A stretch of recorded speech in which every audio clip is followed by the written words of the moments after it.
ကိုခမောင်တဲ့အတန်မကြားရပါလားဗျာတခါကြီးတန်မကြားဘူးဟုတ်ပြီဗျအခုမှဒီတော့ပြန်ရတာဗျပြီးတော့မိုက်ခရိုဖုန်းတစ်ခုဖြစ်နေလို့အခုပြန်ရပါပြီဗျဟုတ်ကဲ့ဒီမှာဗျဓမ္မမရှိသူတော်စင်ပေါင်းတို့ခင်ဗျာဒီနေ့နာယီမသားကြမိဓမ္မသင်္นานကိုတရားပိုင်ရှင်ဖြစ်တော်မူသောမြတ်စွာဘုရားရှင်ကိုရောမြတ်ကြီးအား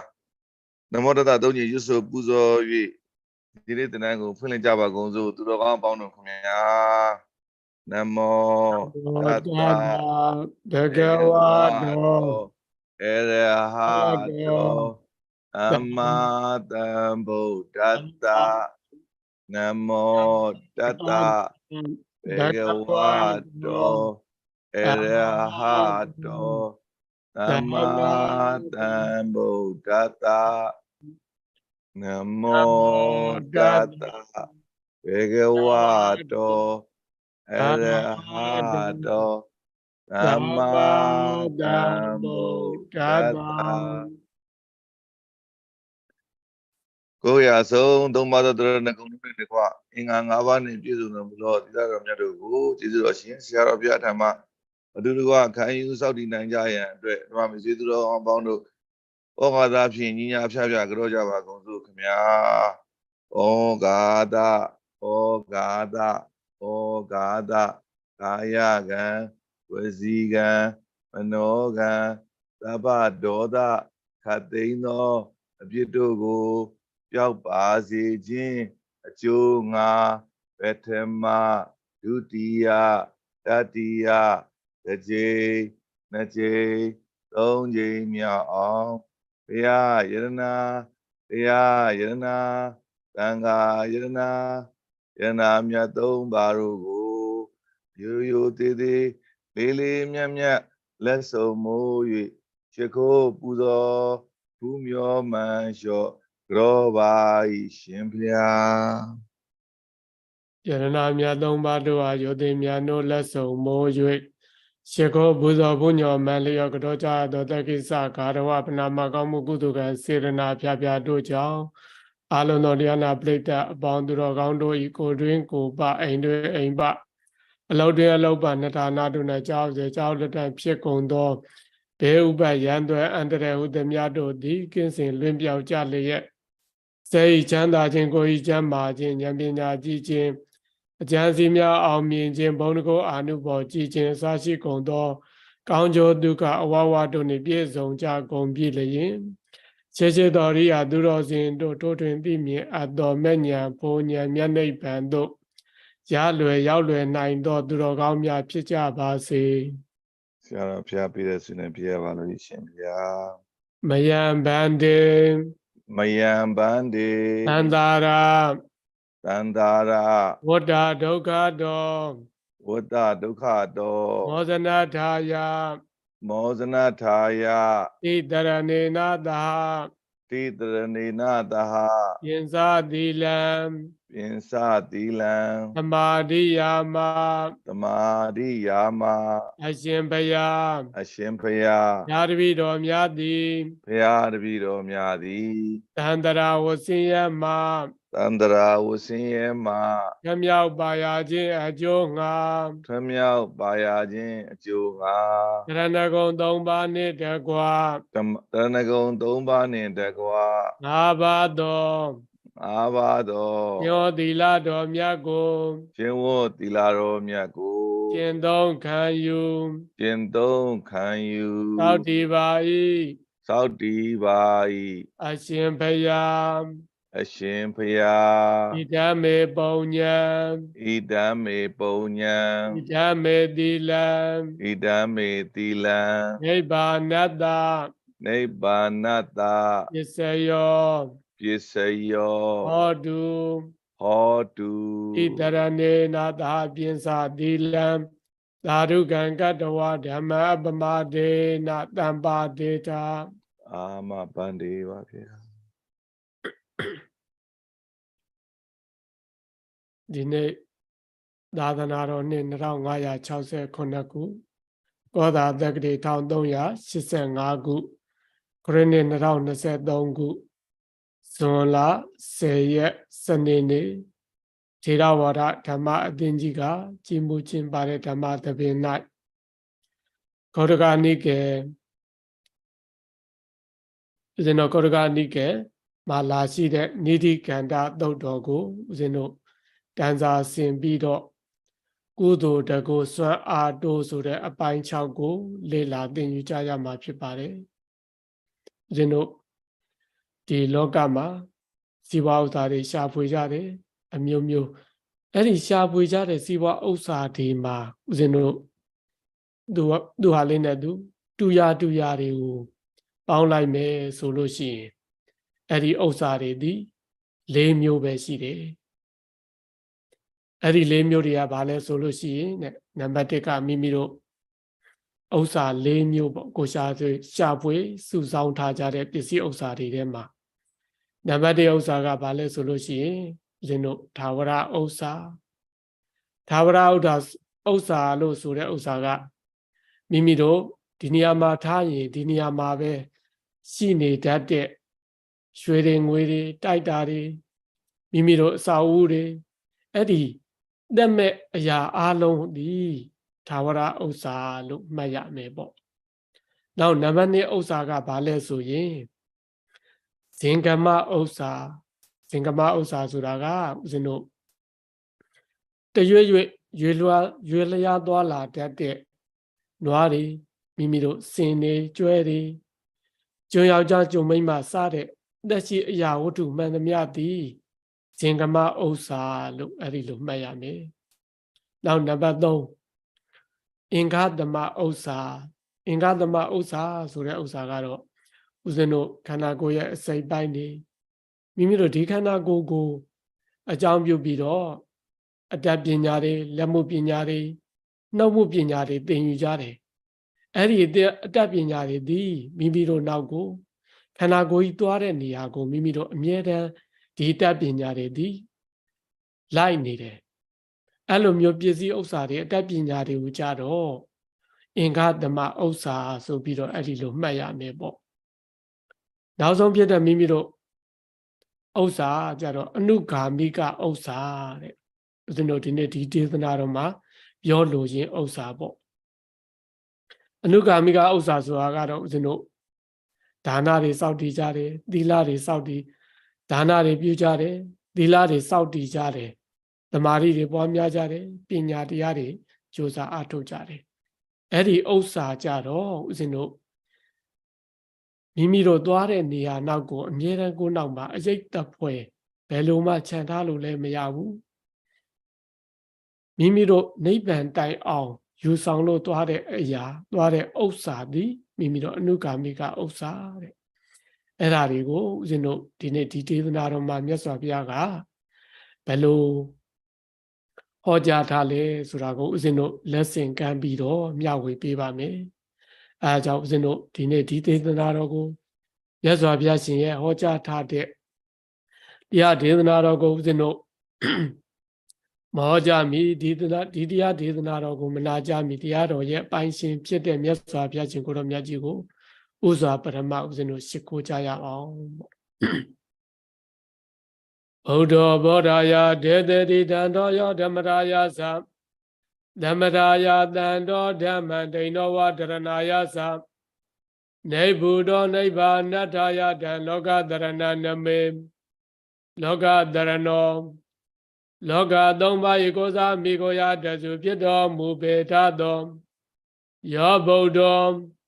သဗ္ဗညုဗုဒ္ဓမြည်ရသည့်လောကထွတ်တာမြတ်စွာဘုရားရှင်ကိုတော်မြတ်ကြီးသည်ဗုဒ္ဓံဒုက္ခသမုဒယនិရောဓနှင့်မဂ္ဂတပြလက်သစ္စာကိုတော်တိုင်သိတော်မူမြင်တော်မူပြည့်သည်ဖြစ်၍ဘောဓာယကျွတ်ထိုက်သာသူများဘောလူတို့ကိုယ်တွင်မယင်သစ္စာလေးပါးတရားကိုသိစေခြင်းက၎င်းတန်တော်ကိုတော်တိုင်ကပင်ယင်ကြတော်မူပြည့်သည်ဖြစ်၍ဓမ္မရာယသကျွတ်ထိုက်သာသူများဘောလူတို့ကိုယ်တွင်မနေအိန္ဒြေ6ပါးယင်ကြရန်လုံးငါ၎င်းတန်တော်ကိလေသာယံသူအဘုခတ်သိမ့်ကိုတော်တိုင်ငြိမ်းတော်မူပြည့်သည်ဖြစ်၍ဓမ္မထာယသ ကျောတိုင်သာသူများဘောလူတော်အဘုကတိန်ငိမ့်ကြရလုံးငါလက်ကောင်းဒိန်တော်နေဗုဒ္ဓဝံမာကံတို့ကုသံထုတ်ကြောင့်ကိုတော်တိုင်ရောက်တော်မူဖြစ်သည်ဖြစ်၍တရဏာယကျောတိုင်သာသူများဘောလူတော်နေဗုဒ္ဓဝံမာကံတို့ကုသံထုတ်ကြောင့်ကိုတော်အတူရောက်ကြပါစေခြင်းကြောင့်ငါလက်ကောင်းနေဗုဒ္ဓကိလေသာပရိဒိဗံဝဇံ၆ညေအပူဇာသိမ့်တော်မူဖြစ်သည်ဖြစ်၍နိဗ္ဗာန်တ္တယသကျောတိုင်သာသူများဘောလူတော်အပူကတိန်ငြိမ်းကြရလို့ငါ၎င်းယမံတိုင်မွေးနဲ့တရားစက်ကိုတေတေတိကရုဏာရှေတာဟောကြားတော်မူခဲ့လေပြီလောကတရဏံလောကသုံးပါးဤကိုသာမိကိုရာတစုဖြစ်တော်မူပေထသောတံဗုဒ္ဓံနဗေညုဗုဒ္ဓအမည်ရသည်လောကထိုတာတို့မြတ်စွာဘုရားရှင်ကိုယ်တော်မြတ်ကြီးကိုမယံတပိတော်တို့သည်ဝန္ဒာမံယောတေမြတ်တို့လက်ဆုံးမိုး၍ရှိခိုးကြောပါ၏မြတ်စွာဘုရား သာဓုသာဓုသာဓုပါဗျာ ဒီနေ့ဦးဇင်းတို့ကိုယ်စုတကူစွမ်းအားတိုးဆိုတဲ့အပိုင်း6ဦးဇင်းတို့ကိုယ်စုဥစ္စာနဲ့ပတ်သက်ပြီးတော့ဘလို့မိမိတို့မှာရှိတဲ့ပစ္စည်းဥစ္စာတွေကိုဝေချဝေဖန်ပြီးတော့အသုံးပြုရမယ်အဓိကဥစ္စာကဘယ်ဟာတွေဖြစ်ပြီးတော့မိမိတို့အဓိကမကြတဲ့ဥစ္စာတရားတွေကဘာတွေလဲဆိုတာကိုမြတ်စွာဘုရားဟောကြားထားတယ်ဦးဇင်းတို့ဒီနိရိကန္တာတုတ်ဖြစ်ပေါ်လာတဲ့အကြောင်းအရာကဦးဇင်းတို့သာဝတိပိမြတ်စွာဘုရားသတင်းသုံးတဲ့အချိန်ဇေတဝန်အကြောင်းမှာသတင်းသုံးနေတဲ့အချိန်မှာတထေးတဝူရှိတယ်ပေါ့အဲ့ဒီတထေးကဦးဇင်းတို့မြတ်စွာဘုရားမှုရှိတဲ့တန်ဃာတော်တွေကိုပင့်အဲ့လိုပင့်ပြီးတော့ရင်ဒီတထေးကသူ့အိမ်မှာစွန့်ကတ်တဲ့အချိန်မှာသူကဘုရင်ရဲ့အမှုတန်းဖြစ်တာဟုတ်အဲဒီမှာပဋိနတိကောသလမင်းကြီးရဲ့တိုင်းပြည်သူ့ရဲ့အမှုတန်းဖြစ်တယ်သူကတထေးတယောက်အမှုတန်းဖြစ်တဲ့အခါမှာဘုရင်ကလည်းပဲအဲ့ဒီချိန်ကြမှာတိုက်ဆိုင်အဲ့ဒီတထေးကိုမင်းချင်းယောက်ျားတယောက်ကိုလွတ်ပြီးတော့အခေါ်ခိုင်းတယ်တိုင်းရပြည်တွေဦးဇင်းတို့ငွေကြီးကိစ္စတွေတိုင်ပင်တရားရှိတယ်တထေးကြီးကိုသွားပြီးတော့ခေါ်ကြပေါ့အဲ့လိုပြောတော့မင်းချင်းယောက်ျားကလည်းပဲအဲ့ဒီတထေးကြီးရှိတဲ့အိမ်ကိုသွားတယ်သွားတော့ရင်တထေးကြီးကလည်းပဲမြတ်စွာဘုရားအမှုရှိတဲ့တန်ဃာတော်တွေကိုစွန့်ဖြစ်စက္ကလူတန်းနေတယ်မင်းကြီးယောက်ျားကဘုရင်ကြီးကလွတ်လို့ပေါ့တထေးကြီးကျွန်တော်နဲ့လိုက်ခဲ့ပါအဲ့လိုပြောတဲ့အချိန်မှာတထေးကြီးပြန်ပြီးတော့ပြောလိုက်တဲ့စကားလေးကနိဒိန်ဒီတဲ့ငါဥစ္စာတွေမြုပ်နှံနေတယ်တဲ့အဲ့လိုပြောတယ်ငါပြီးကကြမှာဒီပစ္စည်းဥစ္စာတွေသုံးပြီးသိမ်းစီနေတယ်တဲ့ပစ္စည်းဥစ္စာတွေသိမ်းဆဲပြီးမှမြုပ်နှံပြီးသိမ်းဆဲပြီးမှငါလာခဲ့မယ်ပေါ့ဘင်းကြီးကအဲ့ဒီလိုရှောက်လိုက်ပေါ့တထေးကြီးကနေမှပြန်ပြီးတော့ပြောလိုက်တယ်အဲ့ဒါနဲ့သူရခုနပြောတဲ့မင်းချင်းယောက်ျားတမန်ကပြန်သွားတော့မြတ်စွာဘုရားကဒီဟာကိုအကြောင်းပြုပြီးတော့ယင်တထေးကြီးရဲ့ပြောလိုရင်းဆိုလိုရင်းကိုမြတ်စွာဘုရားကသိတယ်အဲ့ဒါနဲ့ဒီတုတ်တန်ဒီဦးဇင်းတို့ဒီနေရာမှာဒီတထေးကြီးကိုအကြောင်းပြုပြီးတော့နိတိကန္တာတော်ဆိုပြီးတော့ဖြစ်ပေါ်လာပြီးတော့မြတ်စွာဘုရားကအဲ့ဒီမှာနိတိဆိုတာဒီဥစ္စာကန္တာဆိုတာကတော့ဦးဇင်းတို့ဒီအသုံးချဖို့အပိုင်းကန္တာအဲ့လိုမျိုးအဓိပ္ပာယ်ရတယ်ပေါ့နိတိဆိုတဲ့ဥစ္စာတော့အဲ့ဒါကိုမြတ်စွာဘုရားကနိဒေတိပုရိသောဂမိရောတကံတိကေအထေကိစေသမုပ္ပန်နေအထာယမေဘဝိတတိကပတိတထေကြီးပုရိသောပညာရှိသောယောက်ျားသည်ဂံမိရေနလစွာသောတကံတိကေယေဤအဆုံး၌နိဒေဥစ္စာတို့ကိုနိဒေယရဏရှင်ငွေဥစ္စာတို့တွေကိုနိဒေတိသို့မိသိမ့်စီတယ် တဲ့ကြီးတဲ့ချမ်းသာကြွယ်ဝတဲ့အမတန်မှအသိဉာဏ်ရှိတဲ့ပုဂ္ဂိုလ်တွေဟာတဲ့မိမိမှာရှိတဲ့တန်ဖိုးရှိတဲ့အရာတွေရွှေတွေငွေတွေကိုတဲ့မြေကြီးထဲမှာမြုပ်နှံကြတယ်တဲ့အမတန်မှနစ်တဲ့ရေတွင်တူးလို့ရှိရင်ရေထွက်လောက်တဲ့အတိုင်းဓာတ်အထိနီးတဲ့နေရာလောက်ထိကိုမြေကြီးထဲမှာမြုပ်နှံထားကြတယ်တဲ့။ဒါကြောင့်အဲ့ဒီလိုမြုပ်နှံကြလဲအသိဉာဏ်ရှိတဲ့ပုဂ္ဂိုလ်တွေခုခေတ်အနေထားဆိုလို့ရှိရင်ပစ္စည်းဥစ္စာတွေကိုသုံးပြီးသိမ်းစီတဲ့အခါမှာဒုက္ခအလိုက်အရင်တော့ပုဂ္ဂိုလ်တွေကတော့မြေကြီးထဲမှာမြုပ်နှံကြတယ်။တစားခေတ်တွေရွေ့လျောလာတဲ့အခါကျတော့တစ်တာတွေမှာသိမ်းစီကြတယ်။ဗန်တိုက်တွေမှာသုံးပြီးသိမ်းစီကြတယ်ပေါ့တန်ဖိုးရှိတဲ့အရာတွေနောက်ဆုံးဦးဇင်းတို့မိကန်တစ်တာတွေထဲမှာသုံးပြီးသိမ်းစီကြတယ်။ဘာကြောင့်အဲ့ဒီလိုသိမ်းစီရတာလဲဆိုတော့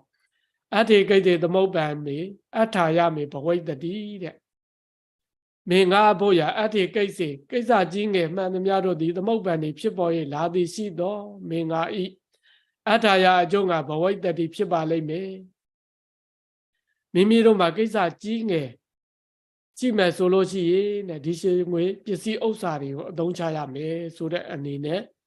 သုံးပြီးသိသိထားကြတယ်ဦးဇင်းတို့မင်းကောဆရာတော်ဘုရားကြီးကမိန့်တာကဒီပစ္စည်းဥစ္စာတွေရွှေငွေတွေကိုသိသိတာကတဲ့နံပါတ်1အကျိုးကိုလိုလားလို့သိသိတယ်တဲ့နံပါတ်2မိမိတို့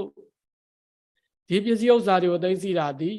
အကျိုးမဲ့ကိုပယ်ရှားခြင်းလို့သိသိတယ်ဆိုပြီးတော့အဲ့ဒီလိုမင်းကောဆရာတော်ဘုရားကြီးကမိန့်နေမြတ်စွာဘုရားကလည်းပဲမြတ်စွာဘုရားရှင်မိန့်တဲ့ဥစ္စာပေါ်မှာမိတီးပြီးတော့မင်းကောဆရာတော်ဘုရားကြီးကမိန့်ဆိုထားတာဖြစ်တယ်ပေါ့အဲ့တော့ဒီပစ္စည်းဥစ္စာတွေကိုဘာကြောင့်သိသိရသလဲဒီပစ္စည်းဥစ္စာတွေဟာအန္တရာယ်တွေကိုကြောက်လို့အကျိုးကိုလိုလားလို့အဲ့တော့အဲ့ဒီအန္တရာယ်တွေကဘယ်လိုအန္တရာယ်တွေလဲဘယ်လိုမလုံခြုံကြတာလဲသိသိတယ်ဆိုမှတော့မလုံခြုံလို့သိသိတာပေါ့အဲ့တော့ဘယ်လိုမလုံခြုံတာတွေလဲဆိုတော့ဒါဇာတော်ဝါဒုရောဓတ္တသောရတော်ပိလိတတဝါဧနတဝါပမောက္ခယာဒောဘိကေအပရာတုဝါဧတာဒတ္ထယလောကတမိန်နိဒိဏမနိရိယတိဒါဇာတော်ဝါဒုရောဓတ္တကာပတိတရေจิဒုရောဓတ္တချောပြေဂုံတိုက်တဲ့သူတွေကြောင့်ဒါဇာတော်မင်းရဲ့ဘေးမှာလည်းပမောက္ခယလွတ်မြောက်ပါရခြင်းအကျိုးငါဘဝိတ္တိဖြစ်လက်တံဒါဇာတော်ဝါဒုရောဓတ္တမိမိကိုမကျင့်တတ်တဲ့ပုဂ္ဂိုလ်တွေမိမိတို့မှာချမ်းသာကြွယ်ဝလာပြီးစစရာအစဉ်ပြေလာပြီးဆိုလို့ရှိရင်အစဉ်ပြေလို့ရှိရင်လည်းပဲပတ်ဝန်းကျင်ကမိမိတို့ကိုမကောင်းမြင်တတ်တဲ့သူတွေရှိတယ်မိမိမှာပစ္စည်းဥစ္စာတွေအစဉ်ပြေနေပြီစစရာရာသားတွေနဲ့သမီးတွေနဲ့ပစ္စည်းတွေနဲ့စစအရာရာအစဉ်ပြေနေပြီဆိုလို့ရှိရင်တဲ့ကိုယ်အစဉ်ပြေတာကိုမနာလိုတဲ့ပုံကိုယ်တွေကရှိတတ်တယ်တဲ့အဲဒီလိုမနာလိုတဲ့အတွက်ကိုတချို့ကကြောက်ထိုးကြတယ်တချို့ကကြောပြစ်ဂုံတိုက်ကြတယ်ပေါ့ကိုယ်မနာလိုတဲ့အတွက်ကိုယ်ဒုက္ခရောက်အောင်မိမိတို့အာနာရှိတဲ့ပုဂ္ဂိုလ်တွေကိုတိုင်မယ်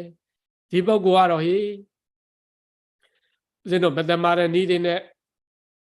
မတရားတဲ့နည်းတွေနဲ့စီးပွားဥစ္စာရှားတယ်ဆိုပြီးတော့အဲ့ဒီလို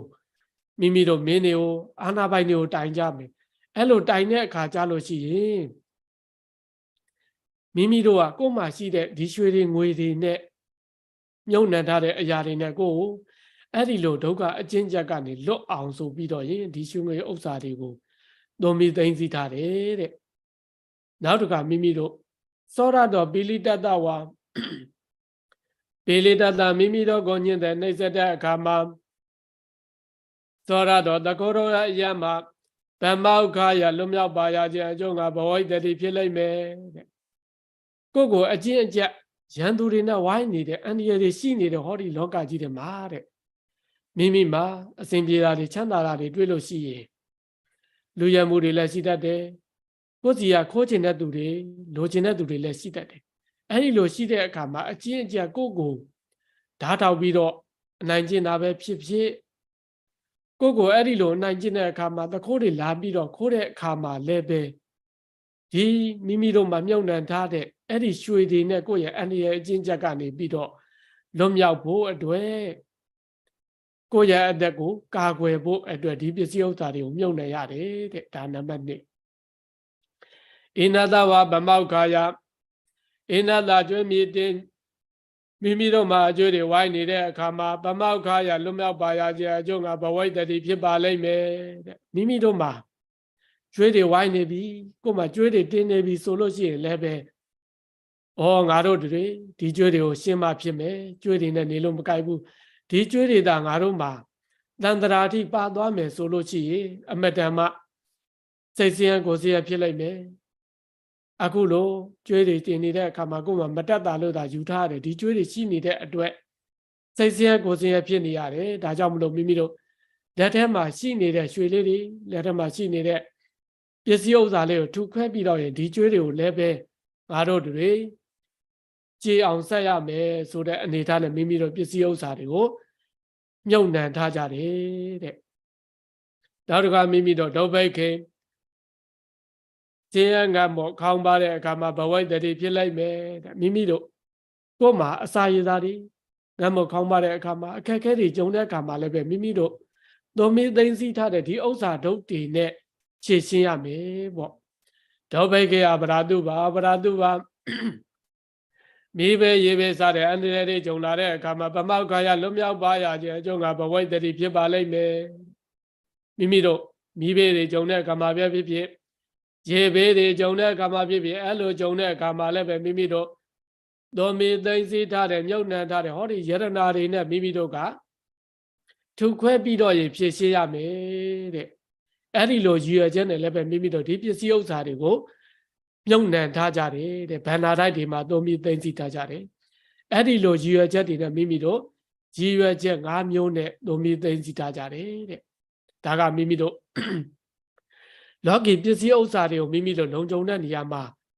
သို့မင်းသိသိထားဖို့မြတ်စွာဘုရားကဒါမျိုးကိုလည်းပဲဟောကြားထားတယ်တဲ့အဲ့တော့မိမိတို့ဒီပစ္စည်းဥစ္စာတွေသို့မင်းသိသိထားတာဒီ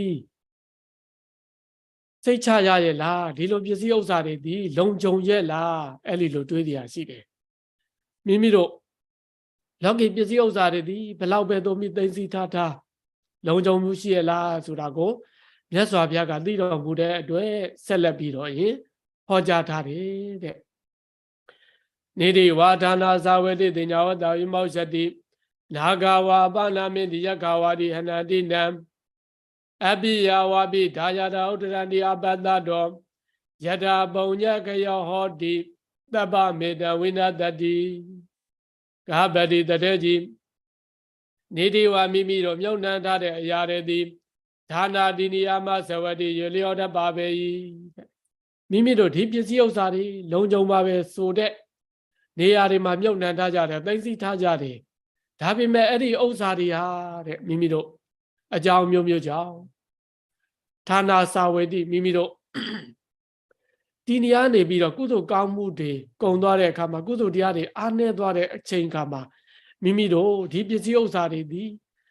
ကိုထားတဲ့နေရာကနေလည်းပဲရွေလျောပြီးတော့သွားကြတယ်ကိုမှအစဉ်ပြေတာလေးတွေကောင်းတာလေးတွေဖြစ်နေရသည်ဘာကြောင့်လဲဆိုလို့ရှိရင်ကုသိုလ်ကံတွေရှိနေလို့အဲ့တော့ကုသိုလ်တရားတွေအားနည်းလာပြီးကုသိုလ်တရားတွေအယောင်မိန်လာတယ်ဆိုလို့ရှိရင်အဲ့ဒီပစ္စည်းဥစ္စာတွေကကိုထားတဲ့နေရာကနေရွေလျောသွားတတ်တယ်တဲ့တင်ညာဝတ္တဝိမောဇ္ဇတိအတ္တထောပစ္စည်းဥစ္စာရှိ၏တင်ညာမတ်တင်ညာတိဝိမောဇ္ဇတိမေလျောသွားတတ်တယ်မိမိတို့ကုသိုလ်တရားတွေအားနည်းလာတဲ့အချိန်မှာမိမိငါတော့ဒီပစ္စည်းဥစ္စာလေးဖြောင်းမှထားတယ်မိမိတို့အိမ်အောက်မှာထားတယ်အဲ့ဒီချိန်ကြလို့ရှိရင်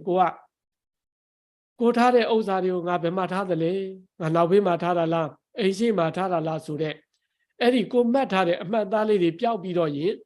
မေလျောသွားတတ်တယ်တဲ့အဲ့တော့ပစ္စည်းပျောက်ခြင်းရဲ့အကြောင်းတရားကိုလည်းပဲမြတ်စွာဘုရားကသေသေးချာချာညွှန်ကြားထားတယ်တရားတကမိမိတို့ကိုယ်မှာပစ္စည်းဥစ္စာတွေပျောက်ပြီဆိုလို့ရှိရင်ဟိုလိုထင်းသလိုလိုဒီလိုထင်းသလိုလိုအဲ့ဒီလိုယုံတင်ကြောင်းတင်ထင်တတ်ကြတယ်တကယ်တော့သေသေးချာချာမိမိတို့ပစ္စည်းပျောက်ခြင်းရဲ့အကြောင်းတရားတွေကိုသိဖို့လိုအပ်တယ်အဲ့ဒီလိုပစ္စည်းပျောက်ခြင်းရဲ့အကြောင်းတရားတွေကိုမိမိတို့ကသေသေးချာချာမသိထားဘူးဆိုလို့ရှိရင်မိမိတို့ဒီပစ္စည်းကိုအကြောင်းပြုပြီးအကုသိုလ်တွေဖြစ်တတ်တယ် လောကမှာပြောနေတဲ့ဥစ္စာပြောင်းငရဲရောက်တဲ့မထေမိတဲ့မယူဘဲနဲ့တစုံတယောက်ကိုဆွဆွဲမိမယ်အာကုသိုလ်တွေကိုမှတက်သွားပြီအဲ့တော့ပစ္စည်းပြောက်ခြင်းရဲ့အကြောင်းတရားကိုလည်းပဲမြတ်စွာဘုရားညွှန်ကြားထားတဲ့အတိုင်းဦးဇင်းတို့တရားဓမ္မတွေသိဖို့လိုအပ်တယ်ပေါ့နံပါတ်3ကနာဂဝါပနာမင်းတိနာဂဝါနဂရိယတော်လည်းပဲအပနာမင်းတိအရာတစ်ပါးတို့ယူဆောင်သွားတတ်ကုန်၏တဲ့မိမိတို့မြုပ်နှံထားတဲ့ပစ္စည်းဥစ္စာတွေအဲ့ဒီနန္ဒကားတွေသူတို့နေတာနဲ့မလွတ်တဲ့နေရာမျိုးပဲဖြစ်ဖြစ်အဲ့ဒါဆိုလို့ရှိရင်လည်းပဲအဲ့ဒီနန္ဒကားတွေကအရာတစ်ပါးကိုယူဆောင်သွားတတ်ကြတယ်တဲ့အဲ့တော့ပစ္စည်းဥစ္စာတွေဟာမိမိတို့ထားတဲ့နေရာမှာမရှိတဲ့အတွက်ပျောက်တတ်တယ်တဲ့ယက္ခဝါပိဟန္တိဝါယက္ခဝါဘယ်လူတို့ကတော့လည်းပဲဟန္တိနန္တောပစ္စည်းဥစ္စာကိုဟန္တိယူဆောင်သွားကြကုန်၏တဲ့မိမိတို့မြေပေါဘလူတွေအဲဒီလိုမြေပေါဘလူတွေကလည်းပဲမိမိတို့မြုပ်နှံထားတဲ့ပစ္စည်းဥစ္စာတွေကိုအရာတစ်ပါးတို့ယူဆောင်သွားတတ်ကြတယ်နောက်ဆုံးမိမိတို့ဒီလောကမှာဖြစ်ပျက်တတ်တဲ့သဘောတရားလေးကိုလည်းပဲမြတ်စွာဘုရားကထည့်သွင်းပြီးတော့ဟောကြားထားတယ်တဲ့အဘိယဝါပိမချင်းမနစ်အသည်လေးဖြစ်သောဒါယာရာအမွေခံစိုးတွေကလည်းပဲအပတ္တတာမိမိတို့မမြင်ကမဥဒ္ဒရဏီထုတ်ဆောင်ပြီးတော့ယူဆောင်သွားတတ်တယ်တဲ့နောက်ဆုံးမိမိတို့ကိုယ်မှာရှိတဲ့ကိုယ့်ရဲ့အမွေခံစိုးတွေသားတွေသမီးတွေကလည်းပဲမိမိတို့မမြင်ခင်မိမိတို့မသိအောင်မိမိတို့မြုပ်နှံထားတဲ့ပစ္စည်းဥစ္စာတွေကိုယူဆောင်သွားတတ်ကြတယ်တဲ့အဲ့တော့ပစ္စည်းဥစ္စာတွေပျောက်ဆုံးခြင်းပစ္စည်းဥစ္စာတွေပျောက်ခြင်းရဲ့အကြောင်းတရား၅ပါးကိုမြတ်စွာဘုရားကတခါတည်းဟောကြားထားတယ်တဲ့နံပါတ်1ကဘာလဲဆိုလို့ရှိရင်မိမိတို့ထားတဲ့နေရာကလည်းပဲအဲ့ဒီရွှေတွေငွေတွေဟာသူ့ဟာသူရွေလျောသွားတတ်တယ်တဲ့နံပါတ်2မိမိတို့ကိုယ့်ရဲ့အမှတ်တင်ညာတွေဘယ်နေရာမှာထားသလဲအိမ်ရှိမှာထားသလားအိမ်နောက်ဘေးမှာထားသလားစသည်ဖြင့်အမှတ်တင်ညာတွေမှားပြီးတော့လည်းပဲဒီပစ္စည်းဥစ္စာတွေကပျောက်ဆုံးသွားတတ်တယ်တဲ့နံပါတ်3မိမိတို့နန္ဒကားတွေကလည်းပဲအရာတစ်ပါးကိုတည်ဆောင်ပြီးတော့သွားတတ်ကြတယ်တဲ့နောက်တကဘယ်လူတွေဘုံမစိုးတွေကလည်းပဲမိမိတို့ပစ္စည်းဥစ္စာကိုအရာတစ်ပါးကိုတည်ဆောင်ပြီးတော့သွားတတ်ကြတယ်တဲ့နောက်ဆုံးမိမိတို့ကိုမသိခင်ကိုယ့်ရဲ့အမွေခံစိုးသားတွေသမီးတွေကလည်းပဲမိမိတို့မသိခင်မှာအရာတစ်ပါးတို့ယူဆောင်သွားတတ်ကြတယ်တဲ့အဲ့တော့ပစ္စည်းဥစ္စာပျောက်ဆုံးခြင်းရဲ့အကြောင်းတရားသည်၅ပါးရှိတယ်တဲ့အဲ့ဒီလိုမြတ်စွာဘုရားကသေသေးချာချာဟောတယ်အားလုံးကိုခြုံပြီးတော့ပြောမယ်ဆိုလို့ရှိရင်ယထာပုံညကရောဒီတပ္ပမေတံဝိတ္တတိတဲ့ယရာချင်းခန္ဓာပုံညကရောကုသိုလ်ကောင်းမှု၏ဂုဏ်ချင်းသည်ဟောဒီဖြစ်တရားတော်သောမိမိတို့ကုသိုလ်ကောင်းမှုဂုဏ်တဲ့အခါ၌တပ္ပံလုံးသောပစ္စည်းဥစ္စာတို့သည်ဝိနတ္တိပျောက်ပြရလေတော့၏တဲ့မိမိတို့ကုသိုလ်ကောင်းမှုတွေဂုဏ်တဲ့အခါကြလို့ရှိရင်မိမိတို့ပစ္စည်းဥစ္စာတွေပျောက်ပြသွားတတ်ကြတယ်ကုသိုလ်တရားတွေနဲလာပြီကုသိုလ်ကံတွေအယောင်မိတ်လာပြီဆိုလို့ရှိရင်အဲ့ဒီပစ္စည်းဥစ္စာတွေဒီတဲ့မိမိတို့အရာတစ်ပါးတို့ပျက်စီးသွားကြတယ်ပြောင်းလဲသွားတတ်ကြတယ်တဲ့အဲ့ဒီလိုမြတ်စွာဘုရားကပစ္စည်းဥစ္စာတွေပျက်စီးခြင်းပစ္စည်းဥစ္စာတွေပြောင်းလဲခြင်းကိုအဲ့ဒီလိုဟောကြားထားတယ်တဲ့အဲ့တော့ဦးဇင်းတို့ပြောင်းပြတ်တတ်တဲ့ပစ္စည်းတွေနောက်တခါမိမိတို့လောကီပစ္စည်းဥစ္စာယတနာတွေဒီမိမိတို့တွေဒီအမျိုးမျိုးကြောင့်ပျက်စီးသွားတတ်တယ်အမျိုးမျိုးကြောင့်မိမိတို့ဒီဥစ္စာတွေဒီမခိုင်မြဲခြင်းဆိုတဲ့ဥစ္စာတွေကိုမြတ်စွာဘုရားကဟောကြားထားတယ်တဲ့အဲ့တော့မြတ်စွာဘုရားကတကယ်ခိုင်မြဲတဲ့ပစ္စည်းဥစ္စာတွေဆက်လက်ပြီးတော့ရင်လည်းဟောကြားထားသေးတယ်တဲ့ယတဒါနေနသီလင်နာတယမိနာဓမေနသနေတိတုနေတောဟောတိအိဋ္ဌိယဗုရိတတဝါယတအိဋ္ဌိယဝါအကျေအမျိုးသမီးတိလောကယတဗုရိတတဝါအကျေမျိုးသားတိလောကဒါနေနာပေကံစွန်ကြရင်လို့ဆိုတဲ့ဒါနာတရားဖြစ်၎င်းတိနေနာစောင့်တရားတော်သီလတရားဖြစ်၎င်းတယမိနာမိမိတို့ကိုယ်နှုံနှလုံးသုံးပါးလုံးကိုစောင့်သိခြင်းလို့ဆိုတဲ့သမာဓိတရားဖြစ်၎င်းဓမ္မေနသမိမိတို့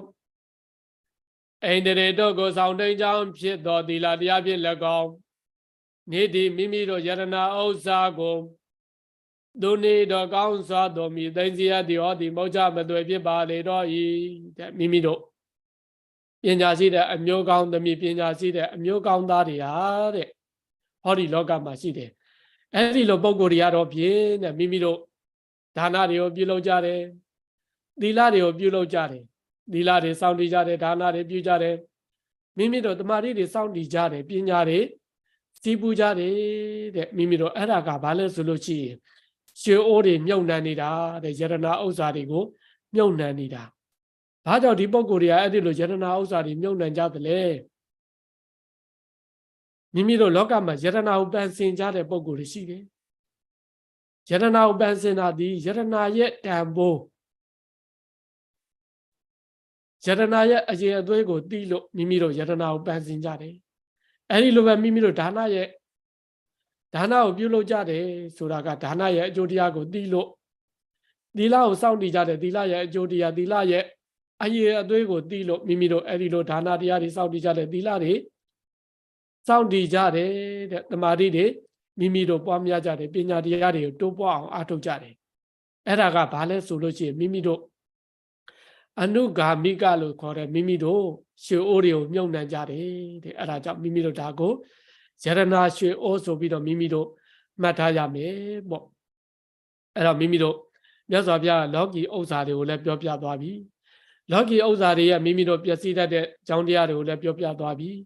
အဲ့တော့လောကီမိမိတို့ရွှေတွေငွေတွေအဲ့ဒီပစ္စည်းဥစ္စာတွေကမခိုင်မြဲပြီးတော့ပျက်စီးတတ်သလောက်ဟောဒီလောကုတ္တရာတရားကမိမိတို့အမတန်မှကောင်းမွန်တဲ့အကြောင်းတရားကိုမြတ်စွာဘုရားဟောပြလာပြီအဲ့တော့ဒီပစ္စည်းဥစ္စာတွေကိုရွှေအိုးကြီးလေးလုံးကိုပြောလိုက်ပြီအဲ့ဒီရွှေအိုးကြီးလေးလုံးကိုလည်းပဲမိမိတို့ဘယ်မှာမြုပ်နှံရမလဲလောကီဥစ္စာတွေကိုတော့မိမိတို့ခိုင်းပါတယ်ဆိုတဲ့မိမိတို့ဗန္ဒာတိုင်းတွေမှာထည့်ကြတယ်အမတန်မှလုံးကျုံပါတယ်ဆိုတဲ့မိမိတို့မိခင်တစ်တာတွေထဲမှာထည့်ကြတယ်အဲ့တော့ဟောဒီရွှေအိုးလေးလုံးကိုလည်းပဲမိမိတို့ဘယ်နေရာမှာမြုပ်နှံကြမလဲလုံးကျုံတဲ့နေရာမှာဘယ်မှာထားကြမလဲဆိုပြီးတော့မြတ်စွာဘုရားကသိတော်မူတဲ့အတွက်ဆက်လက်ပြီးတော့ညွန်ပြထားတယ်တဲ့မြတ်စွာဘုရားကသိတဲ့အတွက်ဥစဉ်တို့မြေပုံလေးတွေရေးပြီးတော့တခါတည်းပြောကြားလိုက်တယ်အဲ့တော့ဇေတိယမိဇာတံကေဝပောက်ကလေးအတိတိတုဝါဘာတရိပေတရိသဗျာတော်စစ်တံပိဘာတရိကာပတိတတေကြီးဇေတိယမိဇာဓာတုဇေတိဓမ္မဇေတိဩဒေသဇေတိပရိဘောဂဇေတိလို့ခေါ်တဲ့ဇေတိလေးစုတို့၌၎င်းတံကေဝတန်ဃာတော်ရှင်မြတ်များလောက်၎င်းဇေတိယမိဇာတံကေဝပောက်ကလေးမိမိတို့ပုဂ္ဂိုလ်၌၎င်းအတ္တိတိတုဝါမိမိတို့ထံပေါသို့ရောက်ရှိလာသောဧည့်သည်တို့၌၎င်းဘာတရိစာမိမိတို့ကျွေးသိမိခင်ကျေသူရှင်၌၎င်းပိတရိစာမိမိတို့ကျွေးသားဖခင်ကျေသူရှင်၌၎င်းအတော်စစ်ထမိအတော်ဓမ္မတပါစစ်ထမိဘာရတိအကိုကြီးအမကြီးတို့၌၎င်းဒီဒီရွှေရောတော်ကိုမြုပ်နှံရမယ်သူနေတော်ကောင်းစွာမြုပ်နှံရမယ်ဟောဒီဖြစ်ပါပဲ၏မိမိတို့ခေါဏကပြောတဲ့ယတနာရွှေအိုးကိုမြုပ်နှံရမယ်နေရာကိုလည်းပဲမြတ်စွာဘုရားကညွှန်ကြားလိုက်တယ်တဲ့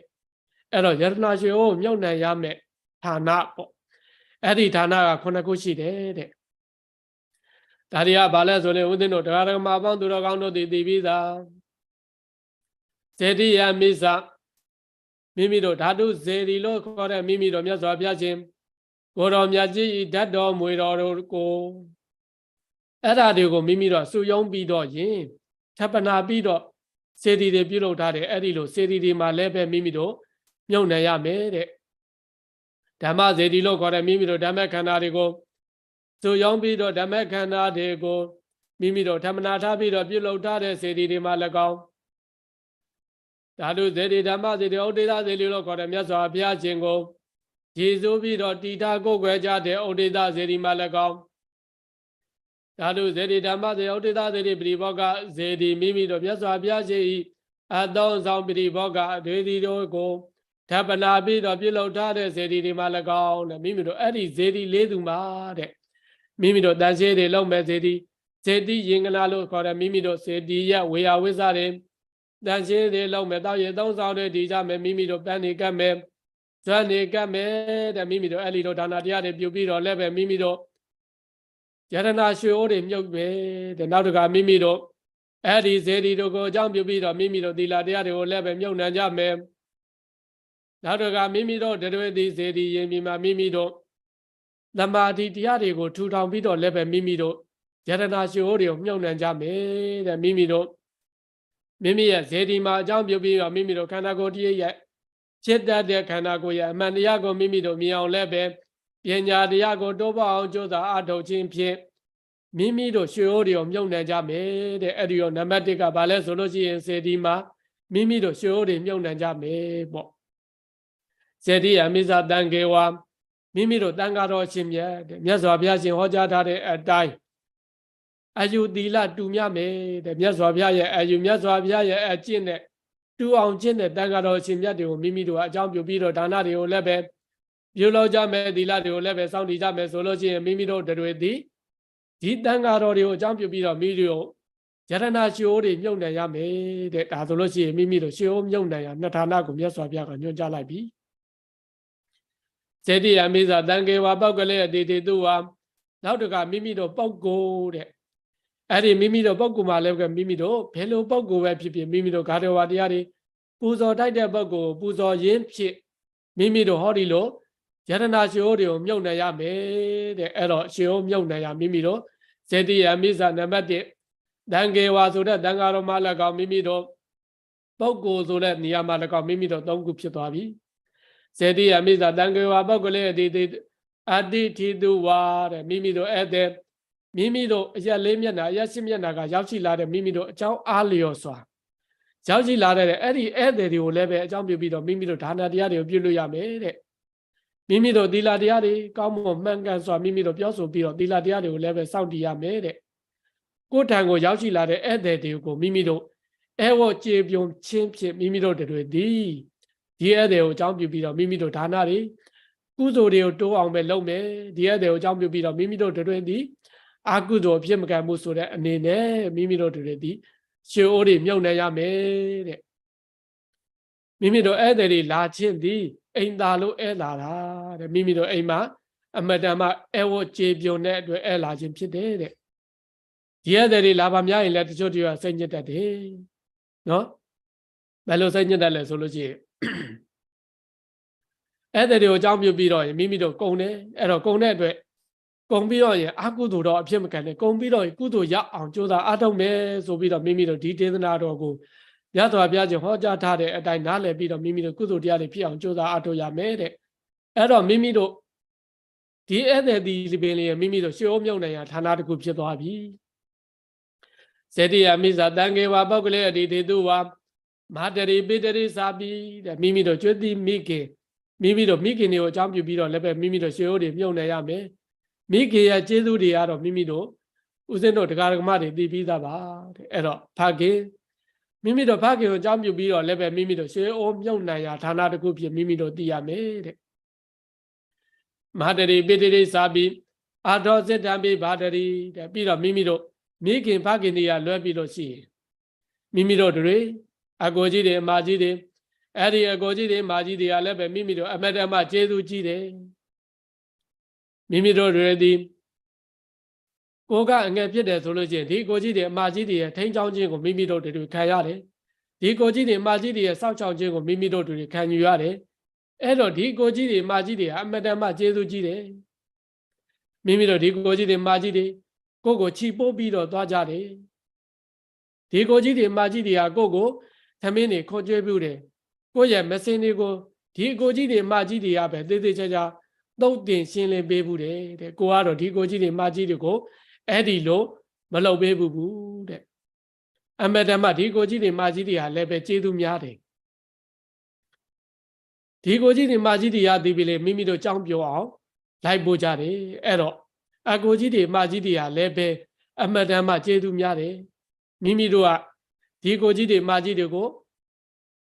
ကောင်းလည်းမပေါ်ဘူးဒီကိုကြီးတွေမာကြီးတွေကိုကျင်းကြီးကျင်ငယ်တွေကိုမိမိတို့တွေတုတ်တင်မပေးဘူးတဲ့ဒါကြောင့်မလို့ဒီကိုကြီးတွေမာကြီးတွေဟာလည်းပဲကျေးဇူးကြီးတဲ့အတွက်ကြောင့်ရှေးအိုးမြုပ်နှံတဲ့ဌာနတစ်ခုအဖြစ်မြတ်စွာဘုရားရှင်ကဥစဉ်တို့ညွှန်ကြားထားတယ်တဲ့အမတန်မှပြည့်စုံပါတယ်အဲဒါကြောင့်မလို့ဥစဉ်တို့ဒီကိုကြီးတွေမာကြီးတွေဟာလည်းပဲရှေးအိုးမြုပ်နှံရာဌာနတစ်ခုဖြစ်တယ်လို့မြတ်စွာဘုရားကဟောကြားထားတယ်တဲ့အဲ့တော့မိမိတို့မြတ်စွာဘုရားကရှေးအိုးကြီးလေးလုံးကိုလည်းပဲမိမိတို့ပြောကြားလိုက်ပြီအဲ့တော့အဲ့ဒီရှေးအိုးကြီးလေးလုံးကိုမြုပ်နှံရာဌာနကိုလည်းပဲမြတ်စွာဘုရားကပြောကြားလိုက်ပြီနောက်တစ်ခါမိမိတို့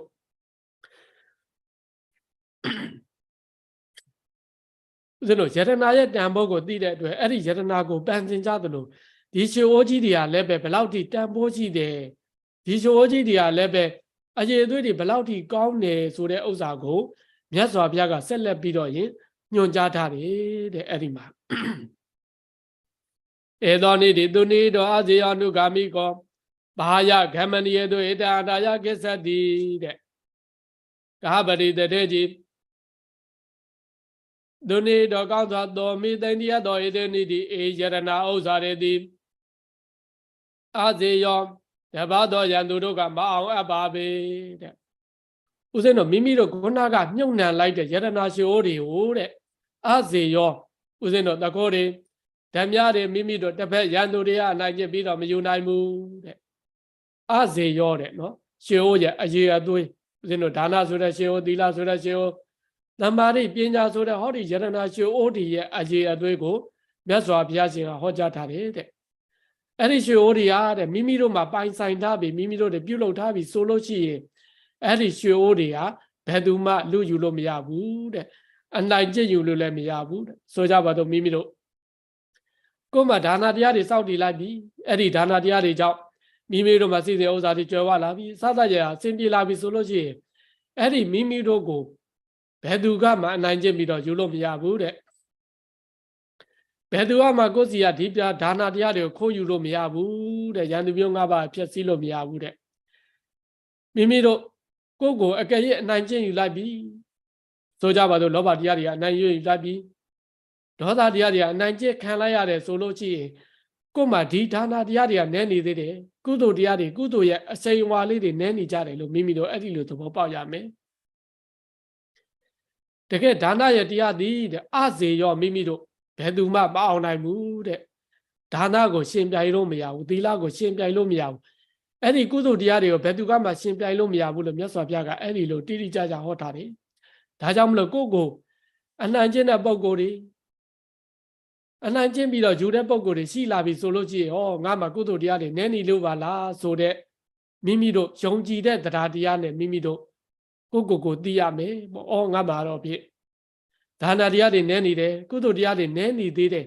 ငါကုသိုလ်တရားတွေဆက်လက်ပြီးတော့ပြုလို့အားထုတ်ရမယ်ဆိုတဲ့အတ္တိတရားလေးကိုရခြင်းပြင်လဲမိမိတို့ကိုပြင်နိုင်ကြပါစေပေါ့အဲ့တော့ယရဏရှိအိုးရဲ့အရေးအသွေးကိုမြတ်စွာဘုရားရဲ့တခုထုတ်ပြလိုက်ပြီအာဇေယောအနုဂါမိကောအဲ့ဒီမိမိတို့ယရဏရှိအိုးတွေဟာအနုဂါမိကောမိမိရဲ့နောက်ကိုအစဉ်လိုက်တယ်တဲ့နော်မိမိတို့အဲ့ဒီလိုယရဏရှိအိုးတွေမြုပ်နှံထားလိုက်ပြီဆိုလို့ရှိရင်ကိုယ့်ရဲ့နောက်ကိုမိမိတို့ရဲ့အကျိတ်ရဘယ်ကိုပဲသွားထားခဲ့လို့လည်းမရဘူးမိမိနောက်ကိုထက်ချက်မကွာလိုက်တယ်လို့ဟောဒီမိမိတို့မြုပ်နှံထားလိုက်တဲ့ဒီဒါနဆိုတဲ့ဒီယရဏရှိအိုးတွေဒီမိမိတို့ဒီဘဝနောက်ဘဝအမြဲတမ်းကိုယ့်ရဲ့နောက်ကိုလိုက်နေလိမ့်မယ်တဲ့အဲ့ဒါဆိုမိမိတို့တွေဒီဒါနရဲ့အရေးအသွေးကနှစ်ခုရှိသွားပြီအာဇေယောဘယ်သူမှကိုယ်ကိုနိုင်ကျင့်ပြီးတော့ယူလို့မရဘူးအနုဂါမိကောမိမိရဲ့နောက်ကိုထက်ချက်မကွာလိုက်မယ်တဲ့ဘာယဂမဏိယေတုဧတအာဒါယကိစ္စတိဘာယမိမိတို့မှာရှိတဲ့ပစ္စည်းဥစ္စာတွေကိုဘယ်ဆုံးပြေဂမဏိယေတုသွားတော်လကောင်းတဲ့မိမိတို့ရတဘာကိုသွားမယ်ဆိုလို့ရှိရင်မိမိတို့ဧတအာဒါယကိစ္စတိမိမိတို့ဒီစီးပူးပြုလုပ်ထားတဲ့မိမိတို့ဒီယရဏရှိအိုးတွေကိုယူပြီးတော့သွားရမယ်တဲ့မိမိတို့ကိုယ်မှာဒီပစ္စည်းဥစ္စာတွေကိုမိမိတို့တစ်နေ့တစ်ချိန်ကြာလို့ရှိရင်မိမိတို့စွန့်ပြီးတော့မိမိတို့ထားပြီးတော့သွားရတဲ့တနေ့ဆိုတာမိမိတို့ရောက်ရှိလာအောင်မယ်တဲ့အဲ့တော့မိမိတို့တွေဒီကိုယ်ကတော့လည်းပဲသူ့ကိုထားပြီးတော့သွားရမယ်အဲ့ဒီပစ္စည်းဥစ္စာတွေကလည်းပဲမိမိကိုထားပြီးတော့သွားကြအောင်မယ်နော်မိမိတို့ကထားခြင်းသည်ဖြစ်စေမထားခြင်းသည်ဖြစ်စေဒီပစ္စည်းဥစ္စာတွေကလည်းပဲသူကလည်းပဲကိုယ်ကိုထားသွားနိုင်တာပဲကိုယ်ကလည်းပဲမိမိသူ့ကိုထားသွားခြင်းထားသွားရမယ်အဲ့ဒီလိုထားသွားတဲ့တနေ့ကြာလို့ရှိရင်တဲ့ကိုကိုတကယ်ထားမသွားတဲ့ပုံကိုတကယ်ချစ်လက်ပါစေဆိုတဲ့အရာဒီဘာလဲဆိုလို့ရှိရင်ဧတအာဒါယကိစ္စတိမိမိတို့ဒီယရဏရွှေအိုးတွေပဲရှိတယ်တဲ့ဒီရွှေအိုးကြီးလေးလုံးကတော့ပြေကိုဘယ်နေရာပဲဖြစ်ဖြစ်အမြဲတမ်းထားမသွားဘူးသစ္စာရှိနဲ့ကိုစောင့်ရှောက်လိုက်မယ်တဲ့မြတ်စွာဘုရားကျအဲ့ဒီလိုသေးသေးချာချာညွှန်ကြားထားတယ်တဲ့အဲ့တော့မိမိတို့တွေဒီရွှေအိုးကြီးလေးလုံးရဲ့အရေးအသွေးကိုဒီနေရာမှာ၃ခုပြောပြီးသွားပြီ အာဇေယောတဲ့မိမိတို့ဘယ်သူမှမနိုင်ဘူးတဲ့အနိုင်မယူနိုင်ဘူးအနိုင်မကျင့်နိုင်ဘူးတဲ့အနုဂါမိကမိမိတို့နောက်ကအစင်လိုက်မယ်တဲ့ဘာယဂမနိယေသူမိမိကိုဘယ်သောအခါမှစွန့်လွတ်ပြီးတော့မသွားဘူးတဲ့အဲ့တော့မိမိတို့နောက်ဆက်လက်ပြီးတော့ပြောရမယ့်ဥစ္စာကတန္တရာကိုသွားတဲ့အခါမှာယူဆောင်လို့သွားလို့ရတာဒီဘယ်အရာလဲဆိုလို့ရှိရင်မိမိတို့ဟောဒီရွှေအိုးကြီးလေးလုံးပဲမိမိရဲ့နောက်ကိုအရေးပမာလိုက်မဲ့အရာဒီလည်းပဲဒါလည်းဒီဟာပဲဖြစ်တယ်မိမိတို့လောကမှာရှိတဲ့အန္တရာယ်တွေဘယ်လိုအန္တရာယ်တွေပဲဖြစ်ဖြစ်ယန္တုရော၅ပါးအန္တရာယ်ပဲဖြစ်ဖြစ်မိမိတို့ကိုမနှောက်ယှက်နိုင်မှုမပြတ်စည်းနိုင်တဲ့အရာလည်းပဲဟောဒီရွှေအိုးကြီးလေးလုံးပဲဖြစ်တယ်တဲ့ဟောဒီရွှေအိုးကြီးလုံးကိုဘယ်သူမှနှောက်ယှက်ဖြတ်စည်းလို့မရဘူးတဲ့အဲ့တော့မြတ်စွာဘုရားကဆက်လက်ပြီးတော့ရွှေအိုးကြီးရဲ့အရေးသွေးကိုညွှန်ကြားလိုက်တယ်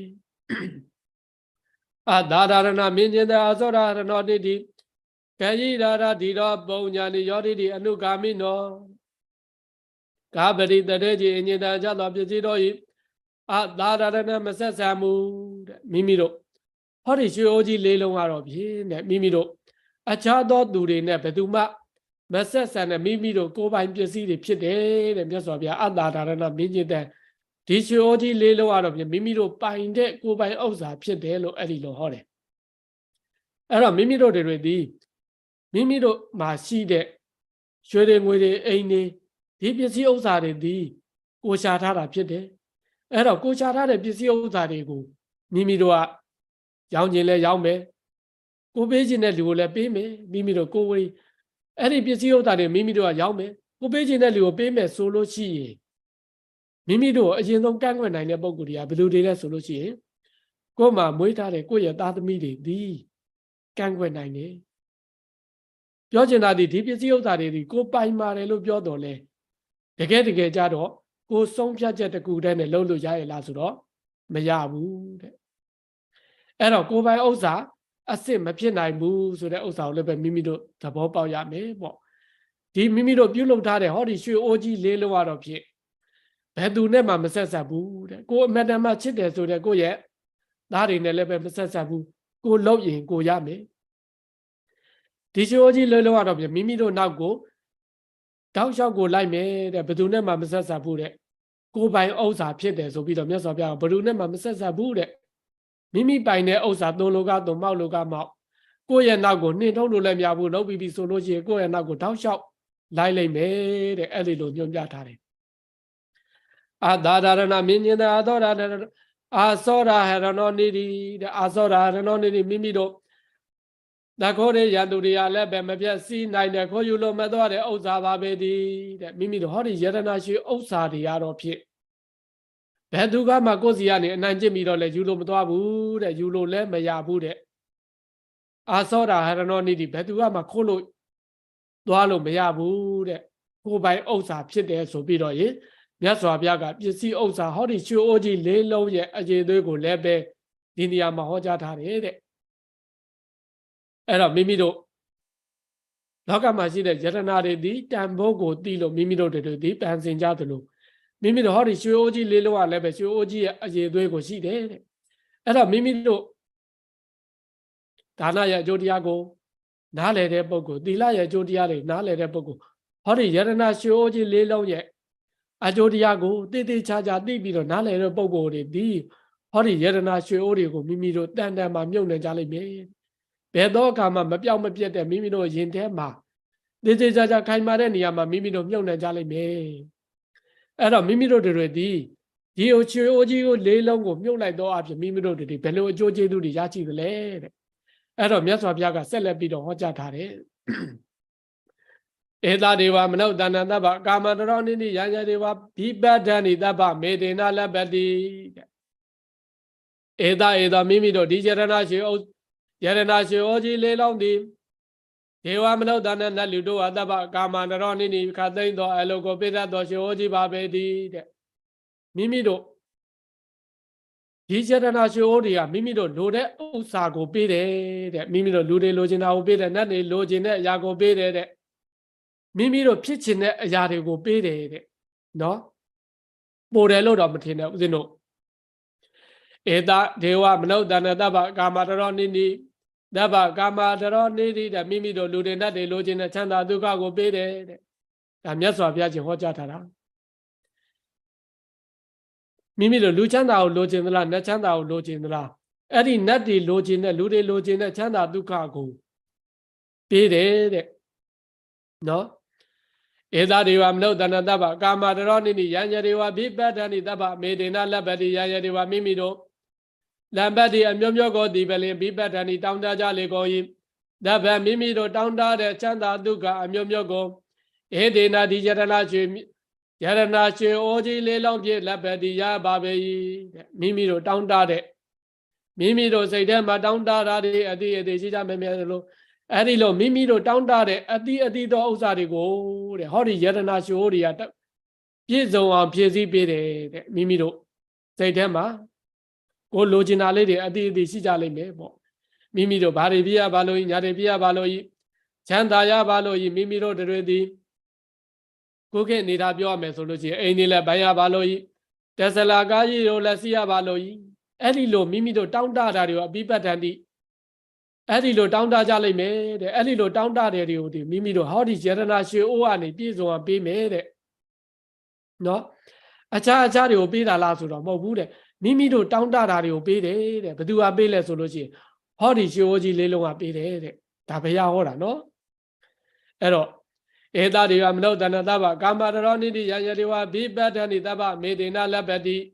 အဲ့တော့မိမိတို့လိုချင်တဲ့အရာတွေကိုပေးတယ်တဲ့မိမိတို့ဘာလိုချင်လဲဆိုတာမိမိတို့စဉ်းစားထားကြပြီတော့အဲ့တော့မြတ်စွာဘုရားကလူတွေလိုချင်တဲ့အရာကိုသိတယ်ဘာတွေလိုချင်လဲဆိုတော့မိမိတို့တွေသိသူအနတ္တသူတရတသူတန်ဌာနာသူရူရတအာရိပိဇာပရိဝါရောတပ္ပမေဒေနလပ္ပတိကာပတိတထေကြီးတဲ့သူအနတ္တမိမိတို့ညနာတွေလပ်ပချောမောခြင်းသာလေးတွေကိုလည်းပဲပေးတယ်တဲ့သူတရတအတိုင်ကောင်းခြင်းကိုလည်းပဲပေးတယ်သူတန်ဌာနာမိမိတို့ခန္ဓာကိုယ်ကြီးပြည့်ခန္ဓာကိုယ်ကြီးအကျိုးစားလပ်ပတင်းတဲခြင်းတို့လည်းပဲပေးတယ်သူရူပတာမိမိတို့ကျင့်တော်ခန္ဓာကိုယ်စိတ်ပိုင်းနေရဲ့စိုးပြည့်အကျိုးပြည့်လေးတွေဖြစ်ကျင်တာလေးတို့လည်းပဲဧတေနဟောဒီယရဏဥစ္စာတို့ဖြင့်လက်ပဲဒီရပါပေ၏တဲ့နော်ဟောဒီမိမိတို့ဘာပဲလိုချင်တဲ့အရာတွေကိုပေးတယ်တဲ့မြတ်စွာဘုရားကအဲ့ဒီလိုဟောကြားတာတဲ့အဲ့တော့မိမိတို့တွေသည်ရုပ်ကလေးတွေချောကျင်တာလေးတွေမိမိတို့တွေမျက်လုံးလေးရလှတာလေးတွေနာတာလေးတွေပေါ်တာလေးတွေမိမိတို့မျက်ခုံးလေးတွေပေါ်တာလေးတွေအဲ့ဒီမိမိတို့ရဲ့မျက်နှာလေးတွေအမတန်မှချောမောပြစ်တာလေးတို့လည်းပဲပေးတယ်တဲ့ဒါဘယ်သူကပေးတာလဲဆိုရင်ဟောဒီယရဏရွှေအိုးကြီးကပေးတာတဲ့နော်မိမိတို့နောက်တော့ကမိမိတို့အတန်သူတရတာအမတန်မှကောင်းမွန်တဲ့ကရဝိတ်တန်ကဲ့သို့ကောင်းတဲ့အတန်လေးတွေတဲ့အဲ့ဒီလိုကောင်းမွန်တဲ့ချိုတာတဲ့အတန်လေးတို့လည်းပဲဘယ်သူကပေးလဲဆိုတော့လောကမှာရှိတဲ့ပစ္စည်းဥစ္စာတွေနဲ့ပေးဝေလို့ရရဲ့လားဘယ်လောက်ပဲမိမိတို့တွေအလားပါတွေပြင်းနေထားအောင်တော့မူရင်းကိုတော့မိပါမလားမမိနိုင်ဘူးတဲ့မိမိတို့ origin နဲ့မိမိတို့ကံကပေးတဲ့ကုသိုလ်တရားကပေးတဲ့ဟောဒီအမတန်မှလှတဲ့ရုပ်ရည်တွေကိုမမိနိုင်ဘူးတဲ့နော်မိမိတို့အရွယ်တစ်ခုရလာတဲ့အခါမှာဘယ်လောက်ပဲဖြစ်ညစ်ပြီးတော့ပြင်အောင်တော့ဒါပေမဲ့မရတော့ဘူးသို့တော်မိမိတို့တွေသည်ကောင်းမွန်တဲ့ origin နဲ့လှပတဲ့ရုပ်ရည်ကိုတော့ဖြစ်ဘယ်သူကပေးလဲဆိုတော့ဟောဒီယရဏရွှေအိုးကပေးတယ်တဲ့အတန်ကောင်းခြင်းကိုလည်းပဲမိမိတို့တွေသည်ပင်ကိုအတန်ကောင်းခြင်းကိုဘယ်သူမှလှုပ်ဆောင်ပြီးတော့ရင်မိမိတို့မှာရှိတဲ့ရွှေတွေငွေတွေနဲ့ပေးဝယ်လို့လည်းမရဘူးတဲ့အဲ့ဒီမိမိတို့ပစ္စည်းဥစ္စာတွေနဲ့ပေးဝယ်လို့မရတဲ့အရာကိုဘယ်သူကပေးလဲဆိုတော့ဟောဒီဥစ္စာတွေကပေးတယ်တဲ့ဟောဒီယရဏရွှေအိုးကြီးတွေကပေးတယ်တဲ့သူတန်ဌာနာတဲ့မိမိတို့ခန္ဓာကိုယ်ကအကျိုးအစလေးတွေပြည့်လေးတွေလိုချင်ကြတဲ့ပုံကိုယ်တွေအဲ့လိုချင်တဲ့အရာတွေကိုလည်းပဲဟောဒီဥစ္စာတွေကပေးတယ်တဲ့မိမိတို့ဒီယရဏရွှေအိုးကြီးလေးလုံးကပေးတယ်တဲ့အဲ့တော့မိမိတို့တွေသည်ဘာလိုချင်တယ်ဟိုမိမိတို့ကိုလိုချင်တဲ့အရာကိုသိဖို့မလိုအပ်ဘူးလားလိုချင်တဲ့အရာကိုတော့သိဖို့လိုတယ်တဲ့အဲ့တော့ရင်မိမိတို့လိုချင်တဲ့အရာကိုသိပြီအဲ့တော့ကိုဖြည့်စည်းရမယ့်အရာကိုလည်းပဲမိမိတို့သိဖို့မလိုအပ်ဘူးလားဆိုတော့လိုအပ်တယ်တဲ့အဲ့တော့ မိမိလိုချင်တဲ့အရာကိုသိပြီးဆိုလို့ရှိရင်လည်းပဲလိုချင်တာကိုရဖို့အတွက်ပိစပ်ဖို့လည်းပဲရှိရမယ်တဲ့အဲ့တော့မိမိတို့ရှေးဟောကြီးလေးလုံးကိုလည်းပဲမိမိတို့မြုပ်နှံဖို့လိုအပ်တယ်ရှေးဟောကြီးလေးလုံးကိုမြုပ်နှံလိုက်ပြီးဆိုလို့ရှိရင်မိမိတို့လိုချင်တဲ့အရာတွေကိုသိအဲ့ဒီရှေးဟောကြီးလေးလုံးကပေးလိုက်မယ်ဆိုပြီးတော့မြတ်စွာဘုရားကတိတိကျကျဟောကြားထားတယ်ပေါ့တပ္ပမေတေနလက်ပတိတပ္ပံအလုံးစုံသောမိမိတို့လိုချင်တဲ့ယုံချောခြင်းတွေမိမိတို့လိုချင်တဲ့အတန်ကောင်းခြင်းနဲ့မိမိတို့လိုချင်တဲ့ခန္ဓာကိုယ်ပြည့်ပြည့်ချောမောခြင်းနဲ့မိမိတို့လိုချင်တဲ့ဟောဒီခန္ဓာကိုယ်ရဲ့အသားရည်လက်ပါတင့်တယ်ခြင်းတို့ဧတေနဟောဒီယရဏခြေဩကြီးလေးလုံးကလက်ပတိပေးပါတယ်တဲ့အဲ့တော့ဒါဒီမဲလားဆိုတော့မိမိတို့မြတ်စွာဘုရားရှင်ဆက်ပြီးတော့ဟောကြားထားတယ်ရေသသေတဣတရိယသက္ကဟောဒီဒုက္ခံပိယံဒေဝရဇံပိဒိဗ္ဗေတုတပ္ပမေတေနလက်ပတိအဲ့တော့မြတ်စွာဘုရားရှင်ကတထေးကြီးတဲ့ဒေသရဇံပိပရေတေမင်းဤစည်းစိမ်ကို၎င်းဣတရိယံပိမိမိတို့အစိုးရသူမင်းအဖြစ်ကို၎င်းပိယံမိမိတို့ချစ်အမြတ်နိုးရသောသက္ကဟောဒီဒုက္ခံစัจ java ဝရမင်းဤချမ်းသာကို၎င်းဧတံတပ္ပံအလုံးစုံကိုဧတေနဟောဒီယရဏရွှေဩကြီးလေးလုံးကလက်ပတိပေးပါတယ်တဲ့မိမိတို့လိုချင်တဲ့ပရေတေမင်းအစိုးရတဲ့တိုင်းပြည်အုပ်ချုပ်တဲ့မင်းမိမိတို့စัจ java ဝရမင်းအဖြစ်ကိုလည်းပဲဟောဒီယရဏရွှေဩကြီးကလေးလုံးကပေးတယ်တဲ့အဲ့တော့မိမိတို့ဒီရွှေဩကြီးလေးလုံးကိုဒါမိမိတို့ဖြစ်ကျင်ထားမယ်ဆိုလို့ရှိရင်ဟောဒီရွှေဩကြီးလေးလုံးကပေးတဲ့အရာတွေဒီဘာတွေလဲဆိုလို့ရှိရင်လူချမ်းသာကိုလည်းပေးတယ်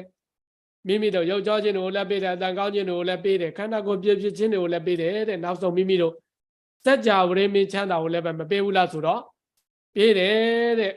အဲ့တော့မိမိတို့ရွှေဩကြီးရဲ့ရွှေဩကြီးလေးလုံးရဲ့အကျေအသွေးတွေနော်ရွှေဩကြီးလေးလုံးရဲ့အကျေအသွေးတွေကိုလည်းပြောကြားလိုက်ပြီးအဲ့ဒီရွှေဩကြီးလေးလုံးကပေးတဲ့အရာတွေကိုလည်းပဲမိမိတို့ပေးသိသွားပြီတဲ့မိမိတို့ဒါတွေတည်းပါဆိုတော့မာနုတိကာသာတံပတ္တိဒေဝလောကေသယာရတိယာဇာနိဗ္ဗာနတံပတ္တိတပ္ပမေတေနလပ္ပတိဂပတိတတေကြီးမာနုတိကာလူ၌ဖြစ်သောယာတံပတ္တိစအခြင်းစီစဉ်ချမ်းသာ၏၎င်းဒေဝလောကေနပြည်၌ဖြစ်သော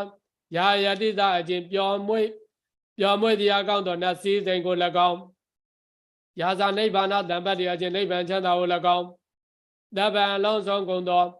လူချမ်းသာနတ်ချမ်းသာနိဗ္ဗာန်ချမ်းသာကိုဧတေနဟောဒီယရဏရွှေဩကြီးလေးလုံးကလက်ပတိမောချမသွေပေးပါပေ၏တဲ့မိမိတို့ဟောဒီယရဏရွှေဩကြီးလေးလုံးကပေးတဲ့အရာတွေနော်တစားနဲ့မိမိတို့မြင့်ပြီးတော့လာတယ်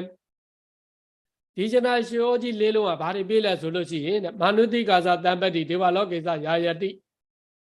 မိမိတို့လူချမ်းသာအမျိုးမျိုးကိုလည်းပေးတယ်တဲ့ဒေဝလောကေသယာယတိဟောဒီမိမိတို့နတ်စည်းစိမ်ကိုလည်းပေးတယ်နောက်ဆုံးမိမိတို့လောကမှာဖြစ်တဲ့အမျက်ဆုံးချမ်းသာလို့ဆိုရတဲ့မိမိတို့လူချမ်းသာကိုလည်းပေးတယ်မိမိတို့နတ်ပြည်မှာအမတန်မှမုံမြတ်တဲ့နတ်စည်းစိမ်ချမ်းသာကိုလည်းပဲဟောဒီယရဏရွှေဩကြီးလေးလုံးကပေးတယ်တဲ့နောက်ဆုံးမိမိတို့ဗုဒ္ဓဘာသာဝင်တိုင်းတောင်းတတဲ့ဗုဒ္ဓဘာသာဝင်တိုင်းရောက်ကျင်ကြတဲ့နိဗ္ဗာန်ချမ်းသာလို့ဆိုတဲ့အချမ်းသာဆုံးဖြစ်တဲ့ဟောဒီချမ်းသာနိဗ္ဗာန်ချမ်းသာကြီးကိုလည်းပဲပေးတယ်တဲ့အဲ့တော့မိမိတို့တွေဒီဟောဒီရွှေဩကြီးလေးလုံးကပေးလိုက်တာတဲ့ဒီဒဇနဲ့မြင့်တို့လာတယ်တဲ့မိမိတို့ဟောဒီယရဏရွှေဩကြီးကပေးလိုက်တာတဲ့ဒီနံပါတ်1မိမိတို့ရုပ်ချောခြင်းတွေကိုလည်းပေးတယ်အတန်ကောင်းခြင်းတွေကိုလည်းပေးတယ်မိမိတို့ခန္ဓာကိုယ်ပြည့်ပြည့်ခြင်းတွေကိုလည်းပေးတယ်နောက်ဆုံးမိမိတို့တွေဒီဘာတွေကိုပေးလဲဆိုလို့ရှိရင်စัจ java ဝရမင်းဒဇတော့မြင့်တို့လာလိုက်တာဘာတွေကိုပေးလဲဆိုလို့ရှိရင်လူချမ်းသာတွေကိုလည်းပေးတယ်နတ်ချမ်းသာတွေကိုလည်းပေးတယ်မိမိတို့နိဗ္ဗာန်ချမ်းသာကိုလည်းပေးတယ်တဲ့အဲ့တော့မိမိတို့ဒီယရဏရှိအိုးကြီးလေးလုံးဟာအမတ္တမမိမိတို့အစစ်မြင့်တယ်အဲ့တော့မိမိတို့တွေသည်တဲ့ဒီယရဏရှိအိုးကြီးရဲ့တန်ဖိုးကိုသိဖို့မလိုအပ်ဘူးလားဆိုတော့သိဖို့လိုအပ်တယ်တဲ့အဲ့တော့မိမိတို့ပညာရှိတဲ့ပုဂ္ဂိုလ်တွေကဒါနတွေကိုမြုပ်နှံကြတယ်သီလတွေကိုစောင့်တည်ကြတယ်တဲ့သီလတွေစောင့်တည်ပြီးမိမိတို့တွေသည်ကုသိုလ်တရားတွေကိုမြုပ်နှံကြတယ်တဲ့ကုသိုလ်တရားတွေကိုတိုးပွားအောင်လုပ်ကြတယ်အဲ့တော့ဒါတွေမဲ့လားဆိုလို့ရှိရင်မေတ္တာသမ္ပရာမာကမယောနိသောဝေဘယုတ်ဇတ်တော်ဝိဇာဝိမုတ်တိဝတိဘာဝတပ္ပမေတေနာလက်ပတိကပတိတရေကြီးမေတ္တာသမ္ပရကလျာဏမေတ္တာဤပြည့်စုံခြင်းကိုအာဂမအကြောင်းပြု၍ယောနိသောသင်သောကြောင့်ဖြင့်ဘယုတ်ဇတ်တော်ကျိုးစာအထုတ်သောပုဂ္ဂိုလ်အား ဝိဇ္ဇာဝိမု ക്തി ဝတိဘာဝဝိဇ္ဇာ၃ပါးဝိဇ္ဇာ၈ပါးတို့ကိုလေ့လာနိုင်ခြင်းသည်အတ္တိဖြစ်ပါပေ၏ဧတဤသို့အလုံးစုံသောချမ်းသာကိုဧတေနဟောဒီယရဏရွှေအိုးကြီးလေးလုံးကလက်ပဲတည်ပေးပါပေ၏တဲ့မိမိတို့မိတ်ဆွေကောင်းကိုအမိပြုရပြီဆိုလို့ရှိရင်ဟောဒီမိတ်ဆွေကောင်းကိုအကြောင်းပြုပြီးတော့တဲ့မိမိတို့တွေသည်မိတ်ဆွေကောင်းကရရှိလာတဲ့မိမိတို့အသိဉာဏ်ထူးတွေမိတ်ဆွေကောင်းကလည်းညွှန်ကြားလိုက်တော့ဟောဒီမိမိတို့ဘုရားစားကြည့်တဲ့သူတော်ကောင်းကြီးတွေကိုမိဝဲရပြီအဲ့ဒီမိဝဲရပြီဆိုလို့ရှိရင်သူ့ရဲ့ဆုံးမစကားတွေကိုမိမိတို့ကလေ့လာမယ်ဆုံးမစကားတွေကိုလိုက်ယူပြီးတော့မိမိတို့ကစူးစမ်းအားထုတ်မယ်တဲ့မှန်မှန်ကန်ကန်စူးစမ်းအားထုတ်မယ်ပေါ့ပယုဇ္ဇတော်ယောနိတော်ဝေပယုဇ္ဇတော်မိမိတို့ကကြွစားနဲ့မိမိတို့အားထုတ်မယ်ဆိုလို့ရှိရင်တဲ့မတရားဖို့တရားကိုရနိုင်တယ်တဲ့နော်တစားတဲ့မြင့်ပြင်ပြီးတော့လာလိုက်တာအဲ့တော့မိမိတို့တွေဒီမချမ်းသာဖို့ချမ်းသာကိုရတာဒီအကြောင်းပဲရတာလားဆိုတော့အကြောင်းပဲရတာမဟုတ်ဘူးတဲ့ဟောဒီမချမ်းသာဖို့ချမ်းသာကိုရတာချင်းဒီမိမိတို့တွေဒီမိတ်ဆွေကောင်းကိုအမိရလို့တဲ့အကယ်၍မိမိတို့သူတော်ကောင်းပုဂ္ဂိုလ်တွေဒါမတွေ့ဖို့ဆိုလို့ချင်းမိမိတို့မချမ်းသာဖို့ချမ်းသာကိုရတရားအကြောင်းမရှိဘူးအဲ့တော့မိမိတို့တွေဒီဟောဒီသူတော်ကောင်းကိုအမိပြုပြီးတော့မိမိတို့မတရားဖို့တရားကိုရတယ်အဲ့ဒီသူတော်ကောင်းမှာဘာကြောင့်ရရလဲဆိုလို့ချင်းမိမိတို့တွေဒီဟောဒီလိုမိမိတို့အသိဉာဏ်ရှိတဲ့လူဘဝကိုဟောဒီအသိဉာဏ်ရှိတဲ့ဘဝကြီးကိုရလို့တဲ့အဲ့တော့မိမိတို့ဟောဒီလိုအသိဉာဏ်ရှိတဲ့ဘဝကြီးကိုရရှိရလည်းပဲအကြောင်းပဲရတာလားဆိုတော့မိမိတို့တွေဒီတဲ့ဟောဒီရွှေအိုးကြီးလေးလုံးကိုမြုပ်နှံတဲ့အတွက်ကောင်းမွန်တဲ့ဘဝကြီးကိုရရှိတယ်အဲ့တော့မိမိတို့တွေဒီရွှေအိုးကြီးလေးလုံးကအမတန်မှတန်ဖိုးရှိဘူးလားအမတန်မှတန်ဖိုးရှိတယ်တဲ့အဲ့တော့မိမိတို့တွေဒီမိတ်ဆွေကောင်းကိုအမိရတဲ့အတွက်မိမိတို့တွေဒီအဲ့ဒီမိတ်ဆွေကောင်းကိုမိပြီးအကျိုးသာအားထုတ်လိုက်မယ်ဆိုလို့ရှိရင်ဝိဇ္ဇာ၈ပါးမိမိတို့ဝိဇ္ဇာ၃ပါးဝိဇ္ဇာ၈ပါးလို့ဆိုတဲ့ဘောဒီမတရားဘုရားတွေကိုမိမိတို့တွေရမယ်တဲ့အဲ့ဒီလိုရရှိတာတဲ့မိမိတို့တခြားသောစီးတဲ့ဥစ္စာတွေပေးလို့လားဆိုတော့မဟုတ်ဘူးတဲ့မိမိတို့တွေဒီယင်းဤမြုပ်နှံထားတဲ့မိမိတို့တွေဒီမြုပ်နှံထားတဲ့ကုသိုလ်ရဲ့စွမ်းအားတွေတဲ့မိမိတို့မြုပ်နှံထားတဲ့ဟောဒီယရဏရွှေအိုးကြီးလေးလုံးကပေးတာတဲ့အဲ့တော့မိမိတို့တွေဒီအဆက်အတွက်မပြတ်စီနဲ့တဲ့မိမိတို့ဘာကပို့တာကိုဘာကပေးတယ်ဆိုတာကိုမိမိတို့တွေသိဖို့လိုအပ်တယ်တဲ့အဲ့တော့မြတ်စွာဘုရားကြီးဆက်လက်ပြီးတော့ရင်အမြင့်ဆုံးကိုဆက်လက်ပြီးတော့ဟောကြားလိုက်တယ်တဲ့ပရိသဗ္ဗေဒဝိမုတ်ပရိသဗ္ဗေဒဝိမုတ်ကာသယသတောကပါရမီပိစေကဘောဓိဗုဒ္ဓဘုမိတပ္ပမေဒေနလဗ္ဗတိဂါပရိတတေကြီးပရိသံပိရာဇပရိသန္တိဒါ၄ပါး၎င်းဤမောက်ကသာဤမောက်ကဇန်၈ပါး၎င်းယာဇာတဝကပါရမယာဇာတဝကပါရမီအကျဉ်တဝကဘောဓိလို့ဆိုတဲ့တဝကဉာဏ်၄ပါး၎င်းတဝကပုဂ္ဂိုလ်တို့ဤတဏ္ဍ၌ဖြစ်သောမဉဏ်၄ပါးဘုံဉာဏ်၄ပါး၎င်းယာဇာပိစေကဘောဓိအကျဉ်ပိစေကဘောဓိလို့ခေါ်တဲ့ပိစေကဘောဓိပိစေကဗုဒ္ဓရှင်မြတ်ဘုရားတဏ္ဍ၌ဖြစ်သောမဉဏ်၄ပါးဘုံဉာဏ်၄ပါး၎င်းယာဇဗုဒ္ဓဘူမိအကျဉ်နမပံဘောဓိလို့ဆိုတဲ့မဉဏ်၄ပါးဘုံဉာဏ်၄ပါး၎င်းဧတံတပံယလုံးဆုံးကိုဧတေနဟောဒီယရဏဟောဒီယရဏရှိုးကြီးလေးလုံးကလက်ပေဒီမောချမသွေပေးပါလေတော့တတိမိမိတို့နောက်ဆုံးအမြင့်ဆုံးဖြစ်တဲ့ချမ်းသာဒုက္ခကိုဟောဒီယရဏရှိုးကြီးကလေးလုံးကပေးတယ်တဲ့မိမိတို့အမြင့်ဆုံးဖြစ်တဲ့ချမ်းသာကြီးကိုလည်းပဲပေးတယ်တဲ့မြတ်စွာဘုရားရှင်ကတစနဲ့မြင့်မြင့်ပြီးတော့ဟောကြားလိုက်တာနောက်ဆုံးမိမိတို့ဘယ်ကိုရောက်သွားလဲဆိုလို့ရှိရင်တဲ့ပရိသံပိတာ၄ပါးလို့ဆိုတဲ့ဟောဒီချမ်းသာကြီးကိုလည်းပဲပေးတယ်တဲ့တခြားတော့မိမိတို့ဒီချမ်းသာဒုက္ခတွေကိုဘယ်သူကမှမပေးနိုင်ဘူးတဲ့မိမိတို့တွေပြုလုပ်ထားတဲ့ဟောဒီရှိုးကြီးလေးလုံးကပေးတယ်တဲ့အဲ့တော့ကုသိုလ်တရားကိုမိမိတို့တွေဒီအထင်မသေးနဲ့တဲ့ကုသိုလ်တရားကိုပြုလုပ်မယ်ဆိုလို့ချင်းကုသိုလ်တရားရဲ့စွမ်းအားအမတန်မှကြီးတယ်အဲ့တော့မိမိတို့ပရိသန္တိတာ၄ပါးကိုပြောမယ်ဆိုလို့ရှိရင်သဒ္ဒမိမိတို့များသွားလိမ့်မယ်အဲ့တော့မိမိတို့ဟောဒီဒကာဒကမတွေဒီအမတန်မှအသိဉာဏ်ရှိတဲ့ပုဂ္ဂိုလ်တွေဖြစ်တဲ့အတွက်ပရိသတ်၄ပါးကိုသိပြီးသားဖြစ်လိမ့်မယ်ဘေးမောက်ကသာ၈ပါးတဲ့ဘေးမောက်ကသာ၈ပါးကိုလည်းပဲမိမိတို့ဘသူအပေးလဲဆိုလို့ရှိရင်ဟောဒီရှရဏရွှေအိုးကြီးလေးလုံးကပေးတယ်တဲ့ယာဇတာဝကဘုံယာဇတာဝကပါရမီတဲ့မိမိတို့တာဝကပါရမီလို့ဆိုတဲ့မိမိတို့အကတာဝကမဟာတာဝကမိမိတို့ ပကတိတာဝကလို့ဆိုတော့ဟောဒီတာဝကတွေပုဂ္ဂိုလ်တွေရရှိတဲ့မဉ္ဇဉ်၄ပါးဘုံဉဏ်၄ပါးကိုလည်းပဲဘယ်သူကပေးလဲဆိုလို့ရှိရင်ဟောဒီယရဏရှိအိုးကြီးတွေကပေးတယ်တဲ့မိမိတို့ယရဏရှိအိုးကြီးရဲ့ပေးနိုင်တဲ့စွမ်းအားတွေနော်တနည်းအားဖြင့်မိမိတို့ကုသိုလ်ကပေးလိုက်တဲ့ကုသိုလ်ရဲ့စွမ်းအားတွေဘယ်လောက်ထိကြီးလဲဆိုလို့ရှိရင်မိမိတို့တာဝကပုဂ္ဂိုလ်တွေရရှိတဲ့မဉ္ဇဉ်၄ပါးဘုံဉဏ်၄ပါးကိုရရှိတယ်တဲ့အဲ့ဒီတရားတွေကိုပေးနိုင်တယ်တဲ့တာဝကပုဂ္ဂိုလ်တွေဖြစ်နိုင်တယ်ပေါ့နောက်တော့မိမိတို့ဘာတွေကိုပေးနိုင်လဲဆိုလို့ရှိရင်ပိစေကဘောဓိတံဘောဓိတပ္ပမေတေနလက်ပတိတဲ့ပိစေကဘောဓိလို့ဆိုတဲ့ပိစေကဗုဒ္ဓရှင်မြတ်တို့ရရှိရတဲ့ပိစေကဗုဒ္ဓတဲ့အဲ့ဒီပုဂ္ဂိုလ်တွေရရှိတဲ့ပိစေကဗုဒ္ဓရှင်မြတ်တွေရရှိတဲ့မဉ္ဇဉ်၄ပါးဘုံဉဏ်၄ပါးအဲ့ဒီမဉ္ဇဉ်၄ပါးဘုံဉဏ်၄ပါးကိုလည်းပဲဟောဒီမိမိတို့ယတနာရှိဟောကြီး၄လုံးကပေးတယ်တဲ့နော်ပိစေကဗုဒ္ဓရှင်မြတ်ဆိုတာမိမိတို့အတိအတိမိမိတို့သူတို့ကိုယ်တိုင်သိတယ်တဲ့အခြားခြားသောမိမိတို့တတ္တဝါတွေကိုတော့မြတ်စွာဘုရားရှင်ကဲ့သို့မဟောကြားနိုင်ဘူးပေါ့ပိစေကဗုဒ္ဓဗုဒ္ဓဘူမိတဲ့တပ္ပမေတေနလပ္ပတိဗုဒ္ဓဘူမိဆိုတဲ့မိမိတို့တမ္မာတန်ဘောဓိလောကမှာအမြတ်ဆုံးမိမိတို့တမ္မာတန်ဗုဒ္ဓဘုရားရှင်တို့သိတယ်တဲ့ဟောဒီမတရားဖို့တရားအဲ့ဒီမတရားဖို့တရားကိုလည်းပဲမိမိတို့ဟောဒီယရဏရှိအိုးကြီးလေးလုံးကပေးတယ်လို့မြတ်စွာဘုရားရှင်ကအဲ့ဒီလိုတိတိကျကျဟောကြားထားတယ်တဲ့အဲ့တော့မိမိတို့တွေဒီဟောဒီယရဏရှိအိုးကြီးလေးလုံးကိုမိမိတို့ဖြစ်ခြင်းပဲဆိုလို့ရှိရင်ချမ်းသာဒုက္ခအမျိုးမျိုးကိုရရှိတယ်တဲ့တဆင့်နဲ့မိမိတို့ဟောကြားလိုက်တဲ့ဘယ်လောက်ထိရောက်လာလဲဆိုလို့ရှိရင်မိမိတို့လူချမ်းသာတွေကိုလည်းပေးတယ်နတ်ချမ်းသာတွေကိုလည်းပေးတယ်နောက်ဆုံးဖြစ်တယ်မိမိတို့နိဗ္ဗာန်ချမ်းသာကိုတော့မပေးဘူးလားပေးတယ်တဲ့အဲ့တော့မိမိတို့ဒီဒေသနာတော်ကိုမြတ်စွာဘုရားကဏီကုံးချုပ်တဲ့အနေနဲ့ဧဝမေတိကဧတာယတိတပုံညသမရံတတမ္မာတိရပတံတဏိပဏိဒကရပုံညတံဂပတိတတိတိယယံယတိတံယယပုံညသမရအကျင့်ကုသိုလ်ကောင်းမှုပြည့်စုံခြင်းတရားတည်ရှိပါပေ၏ဧတံဤသို့ကုသိုလ်ကောင်းမှုပြည့်စုံခြင်းတည်းဧဝံဤသို့မေတိကจิตတော်တကောအာနုဘောရှိပါပေတသမထိုသောจิตတော်တကောအာနုဘောရှိတရားပြည့်ကြောင်းဒီတော်ခိုင်မာသောတမာတိရှိကြကုန်သောဗန္တိတဘုရားမိုးရှိကုန်သောပညာရှိတော်သည်ကတ္တဘုံညတံပြည့်သောကုသိုလ်ကောင်းမှုရှိသည်အဖြစ်ကိုပတံတတိချိမကြလေကုန်၏တဲ့မိမိတို့ပညာရှိတဲ့ပုဂ္ဂိုလ်တွေကမိမိတို့ကုသိုလ်ကောင်းမှုကိုချီးမွမ်းကြတယ်တဲ့ဧဝမေတိကာဧတယတိတပုံညတမ္မရံ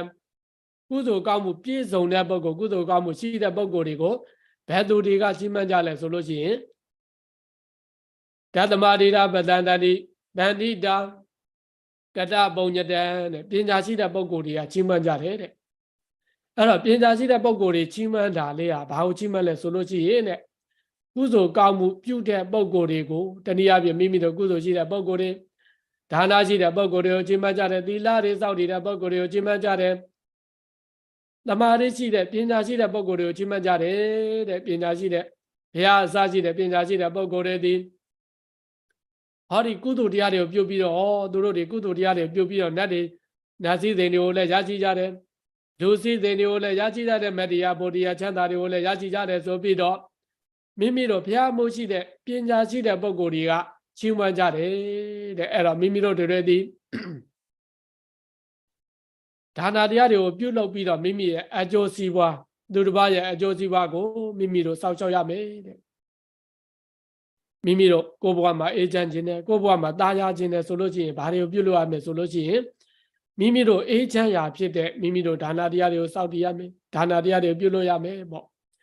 မိမိတို့တန်တမှာဒီကုသိုလ်တရားတွေဒါနတရားတွေရှိပြီဆိုလို့ရှိရင်မိမိတို့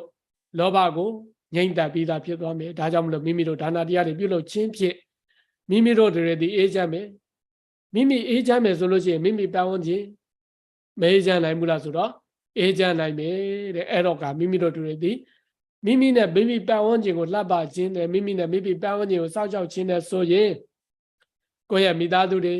ကိုယ့်ရဲ့ပတ်ဝန်းကျင်ကိုစောင့်ရှောက်ခြင်းနဲ့ဆိုလို့ရှိရင်မိမိတို့ဒီကုသိုလ်တရားတွေပြုလုပ်ရမယ်တဲ့အဲ့တော့မိမိတို့တွေဒီကိုစောင့်ရှောက်ခြင်းဖြင့်မိမိတို့ဒီကုသိုလ်တရားတွေကိုတိုးပွားအောင်ကြိုးစားရမယ်တဲ့မိမိတို့ကိုယ်ကနေမှလောဘတရားတွေဖြစ်နေမယ်ဆိုရင်အဲ့ဒီလောဘတရားတွေဒီမိမိကိုနှိပ်စက်သလိုမိမိမှာစိတ်ဆင်းရဲကိုယ်ဆင်းရဲနေဖြစ်သလိုမိမိပတ်ဝန်းကျင် မိမိမိသားစုကိုလည်းပဲအဲ့ဒီမိကကုတယ်မိမိရမေအေးချမ်းမယ်ဆိုလို့ရှိရင်မိမိအေးချမ်းတဲ့အတွက်မိမိရဲ့မိသားစုတွေမိမိရဲ့ပတ်ဝန်းကျင်တွေကိုလည်းပဲအေးချမ်းရောက်မယ်ပေါ့ဒါကြောင့်မလို့မိမိတို့တွေသည်ဒီကုသိုလ်တရားတွေကိုနားလည်ပြီးတော့ရင်ကိုလည်းစောင့်ကြောက်ပြီးသားဖြစ်ပတ်ဝန်းကျင်ကိုလည်းပဲမိမိတို့ထိမ့်သိမ်းစောင့်ကြောက်ပြီးသားဖြစ်အောင်မိမိနဲ့ပတ်ဝန်းကျင်သည်ဓာနှုံးပြည့်ဆက်နေတယ်ဒါကြောင့်မလို့မိမိကိုစောင့်ကြောက်ခြင်းဖြင့်ပတ်ဝန်းကျင်ကိုစောင့်ကြောက်နိုင်ကြပါစေပေါ့ဒီတော့မိမိတို့ဒီနေ့ဘာတွေကိုဒီသုတ်တန်နဲ့ပတ်သက်ပြီးတော့ဘာတွေပြောကြလာလိုက်လဲဆိုလို့ရှိရင်ဥစ္စာ၄မျိုးကိုဦးဇင်းတို့ပြောကြလိုက်တယ်တဲ့သာဝရဥစ္စာတဲ့မိမိတို့ရွှေတွေငွေတွေစတဲ့တမဲ့ဥစ္စာဖြစ်တဲ့မိမိတို့ရွှေပြောင်းလို့မရတဲ့မိမိတို့ဒီနေရာမှာထားတဲ့ဒီနေရာမှာပဲရှိတယ်ဆိုတဲ့အဲ့ဒီတမဲ့ဥစ္စာတွေကိုပြောတဲ့သာဝရဥစ္စာနောက်တော့မိမိတို့တွေဇင်ကမဥစ္စာလို့ဆိုတဲ့ရွှေလျာသွားတတ်တဲ့မိမိတို့အိမ်တွေနွားတွေမိမိတို့ကြုံအောင်ကြတဲ့ကြုံမိန်းမတွေအစရှိတွေမိမိတို့ရွှေပြောင်းလို့တရွရွနဲ့သွားတတ်တဲ့မိမိတို့တက်ကြီးဥစ္စာတွေကိုလည်းပဲမိမိတို့ဇင်ကမဥစ္စာဆိုပြီးတော့ပြောကြားခဲ့တယ်နောက်တစ်ခါမိမိတို့အင်္ဂသမလို့ဆိုတဲ့မိမိတို့အင်္ဂစိတ်ပိုင်းတွေမိမိတို့အင်္ဂစိတ်ပိုင်းကိုအကြောင်းပြုပြီးတော့မိမိတို့တွေရရှိလာတဲ့အသိပညာတွေအတတ်ပညာတွေဒါတွေဒီအင်္ဂသမဥစ္စာတဲ့အဲ့ဒီအထက်ကပြောခဲ့တဲ့ပစ္စည်းဥစ္စာ၃မျိုးသည်မိမိတို့အလွန်သုံးမိမိတို့နဲ့အတူရှိဟောဒီဘဝပေါ့အဲ့တော့ဒီပစ္စည်းဥစ္စာတွေသည်မခိုင်မြဲတဲ့ဥစ္စာတွေဖြစ်တယ်ဒီပစ္စည်းဥစ္စာတွေသည်မိမိတို့သာဝရမပိုင်ဆိုင်နိုင်တဲ့ပျက်စီးတတ်တဲ့ဥစ္စာတွေဖြစ်တယ်လို့ဒီနေ့ပြောကြားလိုက်တယ်နောက်တစ်ခါအနုကာမိကဥစ္စာလို့ဆိုတဲ့မိမိတို့ရွှေဟောကြီးလေးလုံးဒါနတွေမြုပ်နှံဖို့သီလတွေမြုပ်နှံဖို့သမာဓိတွေပညာတရားတွေမြုပ်နှံဖို့ဆိုတဲ့မိမိတို့နောက်ကနေသစ္စာရှိနဲ့ထောက်ပံ့ပေးမဲ့ယတနာရွှေဟောကြီးဖြစ်တယ်ဆိုတာကိုလည်းပဲမိမိတို့ဒီနေ့ပြောကြားလိုက်တယ်အဲ့ဒီယတနာရွှေဟောကြီးရဲ့အစွမ်းတတ္တိတွေယတနာရွှေဟောရဲ့မြုပ်နှံရမဲ့နေရာတွေကိုလည်းပြောကြားလိုက်တယ်အဲ့ဒီယတနာရွှေဟောကြီးရဲ့မိမိတို့တွေအစွမ်းတတ္တိတွေမိမိတို့စိတ်တွေမှာအစွမ်းတတ္တိရှိသလိုဟောဒီယတနာရွှေဟောတွေမှာလည်းပဲအစွမ်းတတ္တိတွေရှိတယ်မိမိတို့အရေးချင်းတွေရှိတယ်ဆိုတာကိုလည်းပဲဒီနေ့ပြောကြားလိုက်တယ်ပေါ့ပြီးတော့ရင်မိမိတို့ကိုလိုချင်တဲ့ဘာလို့လိုချင်လဲကိုလိုချင်တဲ့မိမိတို့လူချမ်းသာတွေနတ်ချမ်းသာတွေနောက်ဆုံးမိမိတို့ဘလောက်ထိစစ်စစ်ဆက်ဆက်ပြောတယ်ဆိုလို့ရှိရင်မိမိတို့ရုပ်ချောချင်တာတွေအတန်ကောင်းချင်တာတွေခန္ဓာကိုယ်လေးပြည့်နဲ့ဒီအချိုးစစ်ပြည့်စုံလေးတွေဖြစ်ချင်တာတွေကဆိုမြတ်စွာဘုရားကြီးကစစ်စစ်ဆက်ဆက်နဲ့ဟောကြားလိုက်တယ်တဲ့နောက်ဆုံးမိမိတို့နိဗ္ဗာန်ချမ်းသာအထိဒီဒေသနာတော်လေးဟာမိမိတို့တွေကိုဟောကြားလိုက်တယ်တဲ့အမေတ္တမမိမိတို့ဒါနာတရားတွေမြုံနှံဖို့တရားတရားတွေဖြစ်ဖို့ကိုမြတ်စွာဘုရားကဥတည်ပြီးတော့ရင်ဟောကြားလိုက်တယ်တဲ့အဲ့တော့မိမိတို့ဒီဒေသနာတော်လေးရဲ့အဆုံးမှာတော့ဖြင့်အဲ့ဒီတထေးကြီးဟာမိမိတို့သောတာပန်ဖြစ်သွားတယ်တဲ့တထေးကြီးသောတာပန်ဖြစ်တဲ့အတွက်တထေးကြီးကနေပြီးတော့ရင်ကောသလမင်းကြီးကိုပြန်ပြီးတော့လျှောက်လိုက်တဲ့အခါမှာကောသလမင်းကြီးကလည်းပဲသာဓုအနုမောဒနာခေါ်ပြီးတော့ဝမ်းမြောက်ဝမ်းသာသူ့တွေချတယ်လို့ဒေသနာတော်မှာအဲ့ဒီလိုဆိုတယ်ဒါကြောင့်မလို့မိမိတို့ကုသိုလ်တကုအမတ္တမစွမ်းအားကြီးတယ်တဲ့ဒါကြောင့်မလို့ဦးဇင်းတို့တရားဓမ္မတွေလည်းပဲမိမိဘဝရဲ့အလှလောကရဲ့အလှကိုစင်ချင်းဖြင့်ကုသိုလ်တရားတွေတဆင့်နဲ့တဆင့်တိုးပွားနိုင်ကြပါစေကုသိုလ်တကုတွေတိုးပွားနိုင်ကြပါစေရဲ့လို့စန္ဒပြုရဦးဇင်းတို့ဒီနေ့တရားတော်ကိုဒီမှာပဲဏိကုံးကံပတ်အဆုံးသတ်ကြရအောင်အပမရိနာဘေကဝေဓမ္မာဒေတာ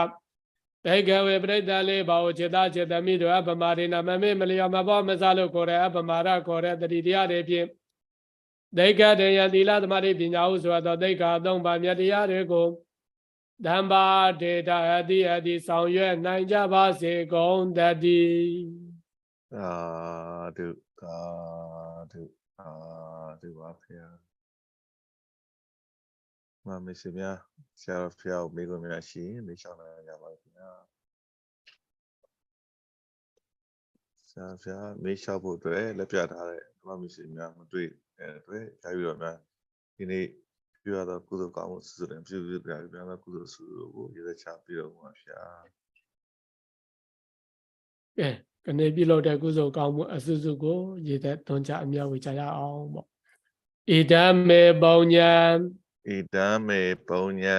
နိဗ္ဗာနတ္တ Nibbanatta ပစ္စယော Pisayo ဟောတု Hotu အရှင်ဘုရား Ashimpaya ယာတပိတော်များသည် Payadabido ယ Myadi နေ့ယခု Yane ပြု Yaku လို့အထောက်အပ်သော Pulo Ato ကု Ato သိုလ်ကောင်းမှု Kudo အ Kaumu စုစုတို့၏ Asu Zuro အ I ဖို့ဘာကတွေကြောင့်၎င်း Apo Baga Rijang ကဲ Lagao စဉ်ကစာ Ezingasa ယနေ့ကြအောင် Yane Cha ပြု Ao လို့အထောက်အပ်သော Pulo Ato ကု Ato သိုလ်ကောင်းမှု Kudo Kaumu အစုစု၏ Asuzu အ I ဖို့ဘာကတွေကြောင့်၎င်း Apo Baga Rijang Lagao ယာတပိတော်များသည် Payadabido Myadi မဉ္ဇဉ်ဘုံဉဏ် Penyan Punyan ယနိဗ္ဗာန်ဤ Yane Ban I အာจิตသော Achido အထောက်အပံ Atao ဖြစ် Apan ပါစေသာ ဖြစ်ပါစေသာ အရှင်ဘုရား အရှင်ဘုရား ဣဒံသောပုံညဘာကံ ဣဒံနောပုံညပါကံ သဗ္ဗတတ္တနံ သဗ္ဗတတ္ထာနံ အာစေမ ပါစေမာ အရှင်ဘုရား အရှင်ဘုရား ယနေ့ယခု ယနေ့ယခု ပြုလို့အထောက်အပ်သော ပြုလုပ်ဟာတုအပ်တော် ကုသိုလ်ကောင်းမှု ကုသိုလ်ကောင်းမှု အစုစုတို့၏ အစုစုတို့၏ အဘောဘာကတွေကို အဖို့ပါကတွေကို ကိုယ်ဆောင်တတ်ကိုအစာထား၍ ကိုယ်ဆောင်နှတ်ကိုအစထား အိမ်ဆောင်တတ် အိမ်ဆောင်နှတ် ဝင်းဆောင်တတ် ဝင်းဆောင်နှတ် ခြံဆောင်တတ် ခြံဆောင်နှတ် ရက်ွယ်ဆောင်တတ် ရက်ကွယ်ဆောင်နှတ် သာသနာတော်ဆောင်တတ် သာသနာတော်ဆောင်နှတ် လောကဘာလဆောင်တတ် လောကဘာလဆောင်နှတ် အစာရှိကုန်သော အရှာရှိကုန်သော ဓမ္မနတ်ကောင်း နတ်မြတ်နတ်ကောင်း နတ်ပေါင်းတို့နှင့်တကွာ နတ်အပေါင်းတို့နှင့်တကွာ သုံးသက်တဘုံ 30ဘုံ ကျင်လည်ကြကုန်သော ကျင်လည်ကြကုန်သော ဒုက္ခိတာ ဒုက္ခိတာ ဟုတ်ခိတာ ဒုက္ခိတာ ဝိနေယ ဝေနေယ သတ္တဝါအပေါင်းတို့အား တတ္တဝါအပေါင်းတို့ဟာ အမြအမြ အမြအမြ ပြေပါကုန်၏ ပေးပါကုန်၏ အမြရကြ၍ အမြရကြ ကိုယ်စိတ်နှပြ ၍ကိုယ်စိတ်နှဖျား ကျမ်းမာ ကျမ်းမာ ချမ်းသာ ချမ်းသာ ဝမ်းသာကြသည် ဝမ်းသာကြသည် ဖြစ်ကြပါစေကုန်သတည်း ဖြစ်ကြပါစေကုန်သတည်း ကုသိုလ် အ သို့ မြ အမြတ် အ အ မြ မြတ် အမြတ် ယူ ယူ တော် တော်မူ မူ ကြ ကြ ပါ ပါကုန်သာ ဓု ဓု သာ သာဓု သာဓု သာဓု ကုသို ကုသို လ် လ် အ အ မြ မြ တ် တ် အ အ မြ မြ တ် တ်အ အ မြ မြ တ် တ် ယူတော်မူကြပါကုန်သောသာဓုသာဓုသာဓု ကုသိ ကု ုလ် သိုလ်အမြတ် အ အ မြ မြ တ် တ်အမြတ်ယူတော်မူကြပါကုန်သောသာဓု သာဓု သာဓု သာဓု သာဓု သာဓု သာဓု အားလုံးချမ်းသာတက်ရှိကြပါစေ ပြည့်စုံပြပါစေဗျာဆရာတော်ဘုရားဟိုဒကမာကြီးတော်ရင်မေကနေပြီးတော့ဟိုလက်ပြထားတာလေးတွေ့ပါတယ်ဗျာဆရာတော်ဘုရားများအချိန်ရတယ်ဆိုရင်ဘာများမေးလျှောက်လို့လဲတော့မသိပါဘူးဗျာအန်ဒီတော်ရင်မေခင်ဗျာဟိုကင်မရာလေးဖွင့်ပြီးတော့ဆရာတော်ကိုလျှောက်လို့ရပါပြီအန်ကဲဥညာရှိန်ပဲဖြစ်ဖြစ်ဟုတ်ကဲ့အခုတော့ကင်မရာလေးဖွင့်ပြီးဆရာတော်ကိုလျှောက်လို့ရပါပြီခင်ဗျာအန်ဒီတော်ရင်မေဟုတ်ကဲ့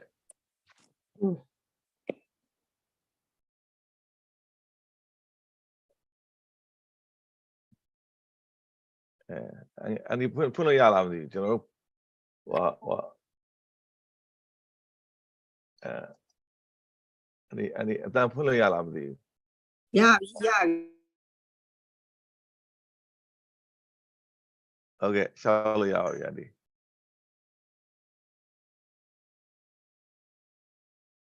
အန်ဒီအတန်ပြောက်သွားတယ်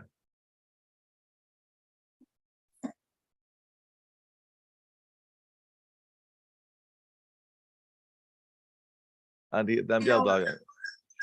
ဒီအိုကြီးလေးလုံးသိကျင်တာတဲ့ ရှေအိုးကြီးလေးလုံးသိကျင်တာအဲ့ဒီတော့တော်ရင်မေးအတန်ပြောက်တော့အငယ်ကြီးညက်ရှင် ဒီမှာဖွင့်ကိုကျွန်တော်တို့ iPad တစ်ခုစီလေ2ယောက်နာတယ်လေ ဟုတ်ကဲ့ဟုတ်ကဲ့ ကျွန်တော်တို့2ယောက်နာတယ်လေ ဟုတ်ကဲ့အငယ်ကိုစားလျှောက်လိုက်ပါဆရာတော်အဒီတော် အခုလျှောက်ပြီလေရွှေအိုးကြီးလေးတုံးပြန်ပြောပါတယ်ဗျာ ရှေအိုးကြီးလေးလုံးဆရာတော်အတန်လည်းပြောက်သွားတယ်ဗျာ ဆရာတော့အတန်မထွက်တော့ မကြောက်ဘူး ဆရာတော်မိုက်ခရိုဖုန်းလေးဖွင့်လိုက်ပါဗျာ ဦးစင်းကမျိုးဖြစ်နေ sorry ရပြီ ရပြီဗျာရပြီဗျာ ဒကာကြီးတို့နေ့စဉ်ပြုလုပ်နေတဲ့ရွှေအိုးကြီးတွေပဲဒါနဆိုတဲ့ရွှေအိုးသီလဆိုတဲ့ရွှေအိုးတမာရီဆိုတဲ့ရွှေအိုးနောက်ဆုံးဦးစင်းတို့ပညာကအမတ္တမတန်ဖိုးကြီးတယ်မိမိတို့ဒီတရားနာတယ်ဘာကြောင့်နာလဲဆိုလို့ရှိရင်ပညာတရားတွေရဖို့အဲ့ဒီပညာတရားသိပြီလျင်ခန္ဓာရဲ့အမှန်တရားကိုသိဖို့အားထုတ်နေတာအဲ့ဒီဟာလည်းပဲအားကြောင့်မလို့ဒီဒေသနာတော်ရပြောမယ်ဆိုလို့ရှိရင်ရွှေအိုးလို့ပြောတာ တင်ပါဗျာကိုတက်တို့ကောင်းမှုကြောင့်တပည့်တော်တို့အဲ့ဒီရွှေအိုးတွေမြုပ်နေတာကြားလာပြီဗျာ ဝမ်းသာတဲ့ဒကာကြီးကျိုးကြီးတွေလည်းမြုပ်တယ်ကျိုးကြီးတွေလည်းရအောင်ကြိုးစားပါ ကိုတက်တို့စာကျေးဇူးကြောင့်တပည့်တော်တို့အဲ့ဒီရွှေအိုးတွေမြုပ်နေတာခုမြုပ်စရာနေရာတောင်မကြံတော့ ဟုတ်ကဲ့အငယ်ကြီးတို့ရဲ့ကုသိုလ်ပါပဲကျွန်တော်တို့ကလည်းအဲ့လိုလုပ်ပေးခွင့်ရတာလေကျွန်တော်တို့လည်းကုသိုလ်ပြန်ရပါတယ်အငယ်ကြီးတို့ကိုတက်တော့အခုတော့ဟိုစာချီကျုံမိနေပြီးတော့သူအဲ့ဒီမှာဘယ်မှမသွားနိုင်ဘူး ရပါသွားပါတယ်အခုတော့မမိုးထွေးတို့အဆန္ဒတို့အကုန်လုံးကိုစော်လင်းထိုက်တို့ဝိုင်း ဟုတ် လို့ တယ်သူတို့လည်းကျေးဇူးများကျင်ပါတယ် ဟုတ်ကဲ့ခင်ဗျာဟုတ်ကဲ့ အခုတော့ဟိုကကျွန်တော်တို့တပည့်တော်တို့ကဆွေအိုးကဒီတဲအိုးတယ်မဟုတ်ဘူးဟိုဘက်မှာအိုးတွေ3 လေးလုံးလောက်မြုပ်နေရသေးတယ်သူစက်တပြင်းတဲစားတော့ဒီဟောတာ ဟုတ်ပါတယ် ဟုတ်ကဲ့ဦးတင်ပါလေဗျာ အတိတ်နဲ့ကိုလည်းသိအောင်လုပ်တော့ဒကာကြီး ဗျာ ကျိုးကြီးရဲ့အတိတ်နဲ့ကိုတန်ကြေးကြီးကြောင်းလည်းသိအောင်လုပ်လို့ ဟောအဲ့ဒါတော့ကြိုးစားတော့ဗျာဒီဘဝတော့နည်းနည်းအပြည့်စုံမရနိုင်သေးဘူးလို့ထင်ပါတယ်ဗျာ ချင်းဒီမဖြစ်ပါဘူးဒကာကြီးဒီလိုပဲဖြစ်ရမှာပေါ့ ဒီမှာဗျာဒီလိုပဲသွားနေရမှာပဲရောက်တဲ့ချိန်ပေါ့ ရနေတာဆိုင်တော့သွားနေတဲ့လူကခကြီးရောက်ပါတယ် ဒီမှာဗျာသွားရောက်မှာပါဗျာ ဟုတ်ကဲ့ဒကာကြီး ဒီမှာဗျာတပည့်တော်တို့ဘုရားသာသနာစီရတေတုသုံးချိန်ရွတ်ဆိုပူဇော်ပြီးတော့ယနေ့တင်တိုင်းကိုပြီးဆုံးရဖြစ်ပါတယ်ဗျာအားလုံးသောဓမ္မမိတ်ဆွေများဘုရားသာသနာစီရတေတုသုံးချိန်ရွတ်ဆိုပူဇော်၍ယနေ့တင်တိုင်းကိုပြီးဆုံးကြပါကုန်စို့ခင်ဗျာ ဟုတ် ဘု ကဲ့ ရားသာသနာစီရိတိုက်တတု ဗုဒ္ဓ သာသနာစီရိတိုက်တတုဘုရားသာသနာစီရိတိုက်တတုသာဓု သာဓုသာဓု